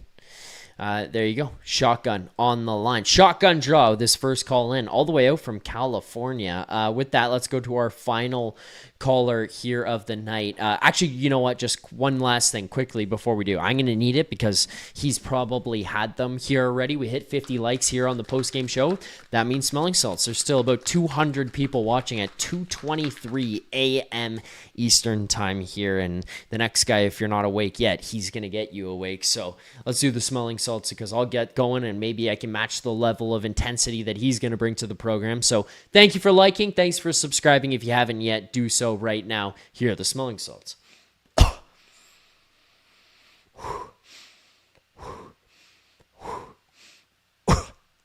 There you go. Gave it 4 good whiffs for everybody out there who's still watching right now. And for our next caller here on the line, Jeremy. What's up, Jeremy? Did you appreciate that huge smelling salt whiff or what? What's going on, Zach? You got me? I got you, Jeremy. Do I sound any more clear than I did in the past or anything? Yeah, a little bit here. I do? All right. Yeah. Okay. We're on a fucking iPhone tonight, baby. That's all right. There you go. That's what we're talking about. That's good stuff. All right. Well, I wasn't going to come in like you wanted, but it's fucking this late. Okay. Callers from California. That Shotgun, I thought I rambled. I'm sorry. No offense. We're not here to talk soccer, your career, your tackling at 14 years old, fucking all your insides out. You got Celebrini and Will Smith. Yo, Will, whatever you do, see, you know what I mean? No. The pain and all this, Toronto with the money, we got to get rid of all the money talk. Toronto made money when Harold Ballard was living in Maple Leaf Gardens, fucking making himself pooties when nobody was around. Hey, come on over. We'll take a skate on the fucking ice. You know what I mean? Toronto fucking money. And suites, they did a $2.5 billion or $250 million just on the upper suites. The last 2 years, they've been actually rebuilding their building while games are being played, basketball and hockey, to where Toronto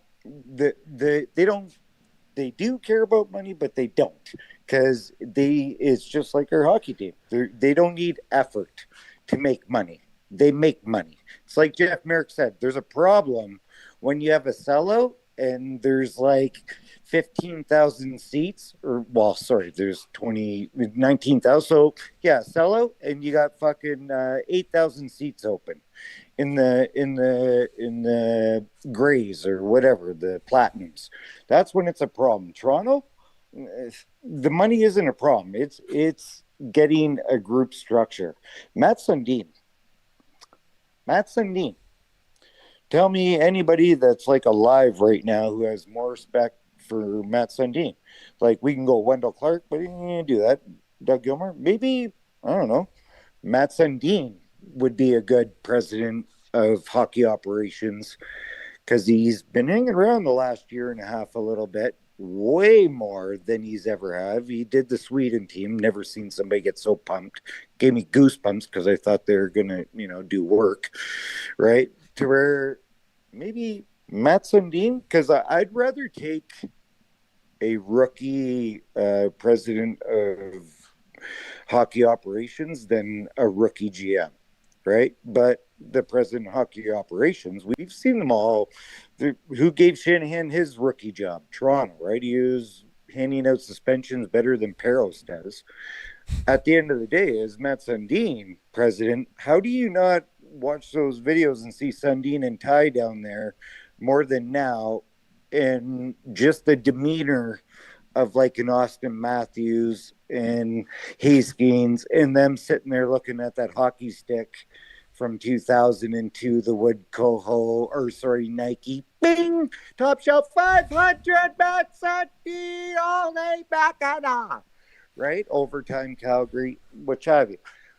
When you see that little bit of demeanor from the big S, the big Mats, the big 6'5", he looked so slow, but he was fast, played with junk right there, and did everything all these guys can't do with more. The Mariners 5-point night, fucking wow, beautiful. Fucking San Jose, they have a team coming. Wow, really? Fucking, like, hey, you're welcome. Give us a deal and take Morgan Rielly with the whole 7.5, because you got a lot of money. You gave us what's his name, Turn or whatever, for Reeves. Who thought Ryan Reeves was gonna actually Thrun? Yes, Thrun. Who thought Ryan Reeves, though? It doesn't even matter if it was Thrun or it was the fucking stick boy with a bag of sticks just to deliver. Who thought Ryan Reeves was getting traded for a fucking player and taking their money? Nobody, but they need money. So maybe right now, San Jose, hey, maybe you do us a little favor and take Rielly. At the end of the day, is that team, you can't judge a team from California with soccer and this and that. I'm going back to shotgun. Somebody that intelligent does not have a nickname for the screen in the world to see. Shotgun. Bam, shotgun, bam, right? To where your team had like 70-some points. Yes, they're 1 point out of a wild card. So is fucking the Predators, the Blues, the Jets, everybody else. You're going to evaluate your team in the Pillow division, and heaven forbid McDavid's honest and says, yeah, we're in a Pillow division, and no other GMs get upset and be like, yeah, maybe McDavid, when he speaks, wow, Canada really gets... No. When he speaks the truth and says, hey, my team's shit, so is everybody else in this division and half the East or half the West. At the end of the day, is 70-some points, evaluating the team and all this money shit and all junk. It's so irrelevant to what we're actually watching. To where this team, and sorry, one more thing on shotgun there, or sling blade. I like those tater tot mustard. If you ever seen Sling Blade. At the end of the day is, how do you think you know how to fix this team to where Jay Rosehill says, I don't want to be in Keith Pelly's job? Keith Pelly was up there just toying with everybody in the media. I don't agree with the fucking talking about other teams bringing up names, but structures, angles, pillars, all that. Build the pillars and angles horizontally, vertically. Lungs, the structure is there to hold that shit and make it stay there. and keep on going. At the end of the day is that dude from California thinks he can fix the fucking make-believes and he works at home all day. The only people who work at home all day are people that are answering calls. Not people with masters that are speech pathologists working with people with strokes at the hospital like my wife, or business people like myself who know how to run a business, make money. Because at the end of the day, is I don't make money if I have lazy workers. Sorry, I could have somebody work for me, one of my best workers for 15 years, and he knew nothing. But everybody that was qualified for the job were the ones that had to fuck off because they're Mr. Know-it-alls and they're better than the next one. The bottom line is, with this team right here and how it's judged and how everybody talks, oh, the Leafs says all they care about money. Fuck the money off. Harold Ballard buried half his money fucking whenever he was gone, which have you sitting up his thing. You know, fucking Toronto, Keith Pelly doesn't run the money.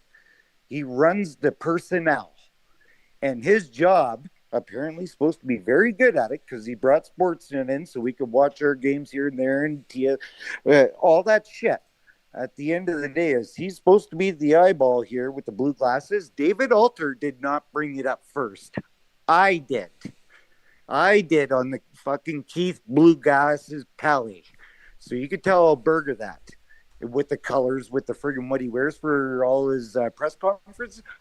I knew that. At the end of the day, is that dude is here to put the structure. And you know what? Him saying, hey, left wing, all that, which have you, blah, blah, blah. It's all irrelevant. He's just waiting. What do you guys want him to say? Hey, I'm firing Berube right after this. I got about 20 texts in the meantime saying I should fire him fucking during. That'd be a real smoke show for hockey. Craig, yeah, call him off, guys. Yep, you're fired. Hey, fuck. Boom, right on. Hey, I'm going to bring up Austin Matthews. He's going to decide on what happens from this team here on out. Where do you think teams in 5 years from now, all the superstars in the NHL, where are they going to be? What teams are going to be really good? To where these players in 5 years, the McDavids, Draisaitl's, Mitch Marner's, Eichel's, fucking Matthews, where are they going to be? How old are they going to be? They're going to be secondary players, if that. At the end of the day, is right now, who's one of the youngest out of all of them? Austin Matthews, 28, going to be 29. No. Let's bring some people around this guy. We're talking about this and that and this and that. Score girl, blah, blah. Yeah, let's get rid of the guy who scores 69 goals when he said at the end of the season, yeah, with the last 5 games, yeah, I'd hope the players wouldn't pass the puck as much. To where you got Mitch Marner dying for fucking points to passing it to him. Dude, I don't need the puck there. We had a goal scoring chance there to her. Pass it to Will. Pass it to Will. Hey, Banks. When you're coming around over there from the inside of the key out to the 3-point line, what do? Well, this is Carlton. Well, I would pass it to the guy on the inside, but you're not paying attention, Banks. 5 laps. And Fresh Prince of Bel-Air. Right to where it's, no, stop it. You got to play like a group. Max Domi did his first ever interview the other night. Was the best. It usually sounds stupid. You know what I mean? To his best, or it's mind your own business. This, that, boom. He is irrelevant to what's going on. He's going to hire a firm, business talk. No, it's going to be people like Ty Domi, Gilmore, Pridham. Yeah, I bet you guys didn't know that fucking Brandon Pridham looked like he did. I bet you the chat here, I bet you 0% of the chat, even Mr. Know-it-all that could fix the Leafs shotgun there from fucking California. Yeah, okay. Yeah, original 6 hockey team and fucking San Jose's won how many cups? Okay, all right. 0. Celebrity's the best hockey player in San Jose. Okay. Okie dokie. We've all seen a fucking Ilya Pettersson and an Alexander Dag. Good thing for Felabrini is he's a fucking Canadian. And we're going to talk about his dad that works for the fucking goddamn fucking Golden State Warriors. What the fuck? What the? Yeah, maybe Falabrini's dad could come over there and blah, blah, blah. Yeah. Because Felabrini was really interested in shooting fucking hoops when he was a kid playing mini sticks in the corner. Tick, tick, tick, tick, tick, tick, tick. His dad, no, his kid did something else. At the end of the day, is this team, that whole Keith Pelly, he's basically saying, oh, I'm going to get guys around that are going to do a better job than me in figuring this out. I bet you Pridham, when that trade, remember we were talking all this shit with fucking Montreal, they didn't do anything. We basically held them hostage because they didn't do anything at trade deadline, right? And all that stuff. I bet you Brandon Pridham, when Keith Pelly was saying, I observed, to where they were already talking in his ear saying, you know what, there's no fucking way this guy's trading a Mapping guys to Montreal or to anybody in the to where he probably sat there and observed. And after that, that's where the whispers went in. Because remember, I told you last time, and I said, I bet you there was a fight argument. Well, there's not a fight argument in real words. It was basically, if you're firing me, I'm out. Okay, you're out. To where guaranteed in between here, I bet you Brandon Pridham, after all the observe from Mr. Blue Glasses, right? Dark blue, not a light. Dark blue was sitting in that room during trade deadline. And after all the shit and that stuff didn't go down with Knies, Brandon Pridham, one that's been there, went along, it's not Mark Leach, the new scout that has nothing to work with, but he's got a little, to where said, listen, no. He was about to do that. No, that's a shutdown because it still has to go over the board. Still has to go through all those guys. Treliving can't say, I'm going to do this trade, and the GMs all say, no. And Treliving say, well, I'm bringing it still to Keith Pelly to the trade because there's no president of hockey operations like a Matt Sundin or a Chris Pronger, like I said earlier, who has the fucking demeanor to say, listen, we're doing it this way, or what am I here for? Right? To where I bet you Pridham was like, no, that's it. No, dude, no, a little wait. No, he's got to go. Yeah, he's got to go. No, because what he was about to do to the franchise right there was really going to set us back. He already did a couple first round picks that set us back. What Keaton Bearhouse, he's like turning what, 18? He's not, and he'd do a Schaefer thing, but I don't know. But at the end of the day, he's still going to play another year. To where he's not going to be a part of Toronto if they were to get him. So that's 2 years. To where, you know what I'm saying? To where, could have come in light, but it's just like, let's stop worrying about the fucking Keith Pelly shit. Nobody gave a shit when fucking Ken Dryden was up there working it before, or fucking Lewicki. Lewicki was the guy that fucking set this all up for Shanahan to do his plan and get this all going. Everybody forgot about that. He came here for 2 years, got things, Masai Ujiri, blah, blah, blah, and set them up like that and fucked off and went and did something else. That's what Keith Pelly's here. That's why Ujiri is gone last year, along with Shanahan, to where he's already assessing getting rid of those guys. Data is a word for fucking overall evaluation.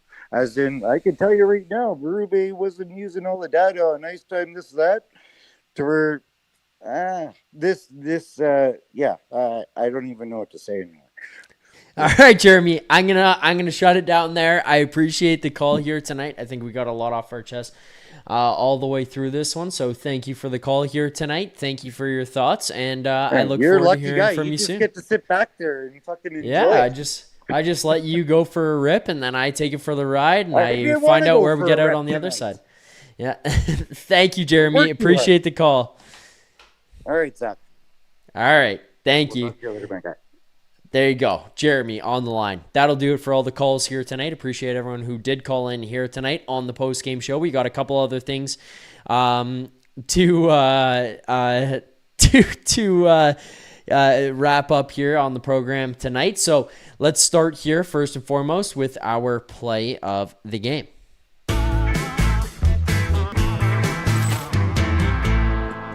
Play of the game for me.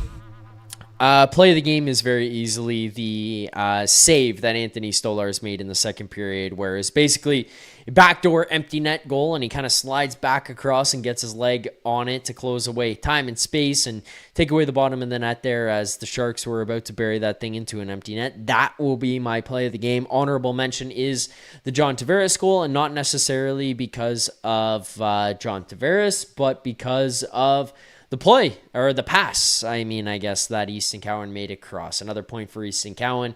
He continues to look like he's growing, maturing, developing. So that will be my honorable mention. With that, let's get to our grade of the game before we get to our final thing. Grade of the game here tonight. I mean, it's simultaneously an F and an A+. A+ because this thing was a loss all the way, never in doubt, and it's also an F because that was a terrible hockey game. So that is my grade. And finally, our last thing to do here tonight before we wrap up the show, as we've done over the last little while, our 2026 NHL Draft Lottery Simulator. The Maple Leafs are in position here where they are sitting just outside the top 5. As it stands right now, for those listening on the podcast, Vancouver at 52 points. They are in first, and it looks like no one will come close because the Blackhawks, who are in second last, have 68. That would be 16 more points than them. And then you have the Rangers at 71. They're in third. The Flames at 70. This is all based on point percentage, by the way. They're at 70. They are in fourth. The Blues at 74. They're in fifth. The Maple Leafs at 77. They are in sixth. Mind you, obviously, the Jets have 76. The Kraken have 75. The Panthers have 77. The Preds also have 77. The Kings also have 78. But the Maple Leafs, based on points percentage, currently sit with the sixth best odds at winning the first overall pick. Ladies and gentlemen, boys and girls, with that, let's sim the lottery. Oh my God. Oh, the Maple Leafs stay where they are. They give their pick to the Boston Bruins, and I don't know if it showed across on the screen the same way for everyone else as it did for me, but the Draft Lottery Simulator, it rotates through the logos of the teams who could possibly win on the screen. And like 2 logos before it went to the Canucks, it briefly paused on the Maple Leafs. And I was about to jump out of my chair and punch holes in the ceiling in excitement because I was going to pop out of this chair so high with such enthusiasm that I thought the Maple Leafs were going to win the Draft Lottery Simulator. I saw the logo and I thought, this is it. And then I went, and Vancouver wins the lottery. And the Maple Leafs give the 6th overall pick to the Boston Bruins. The Blues move up 3. The Canucks win the lottery. The Blackhawks drop 1. The Flames drop 1. The Rangers drop 1. That's how the 2026 NHL Draft Lottery Simulator shakes out. Thank you all for watching here tonight. Appreciate you as always. Enjoy your Good Friday. Enjoy your day off today, tomorrow. I don't know how you want to view this, but 2:42 a.m. It's Friday. It's the day off for everybody. So enjoy your day off. Enjoy all the hockey content coming across the Daily Faceoff channel. One of the shows will be The Sheet with Jeff Merrick at 1 p.m. Eastern Time. Chris Pronger will be kicking off the show at 1:05 Eastern Time. So make sure to tune in for that. Thank you guys so much for watching. Thank you for liking the Super Chats. Thank you to everybody who called in here tonight. Look forward to seeing you guys back here on Saturday to recap everything that happens to close out this Western Conference road trip as the Maple Leafs will face the LA Kings. Thank you all for watching. We'll see you guys back here on Saturday night. Until then, keep believing. For more content just like this, including game previews, post-game live shows, Leafs Morning Take Monday through Friday with Nick Alberga and Jay. For more content just like this, including game previews, post-game live shows, Leafs Morning Take Monday through Friday with Nick Alberga and Jay Rosehill with special guests, as well as instant reaction videos. Make sure to be subscribed here to the LeafsNation YouTube channel. Turn on notifications so you don't miss anything, and drop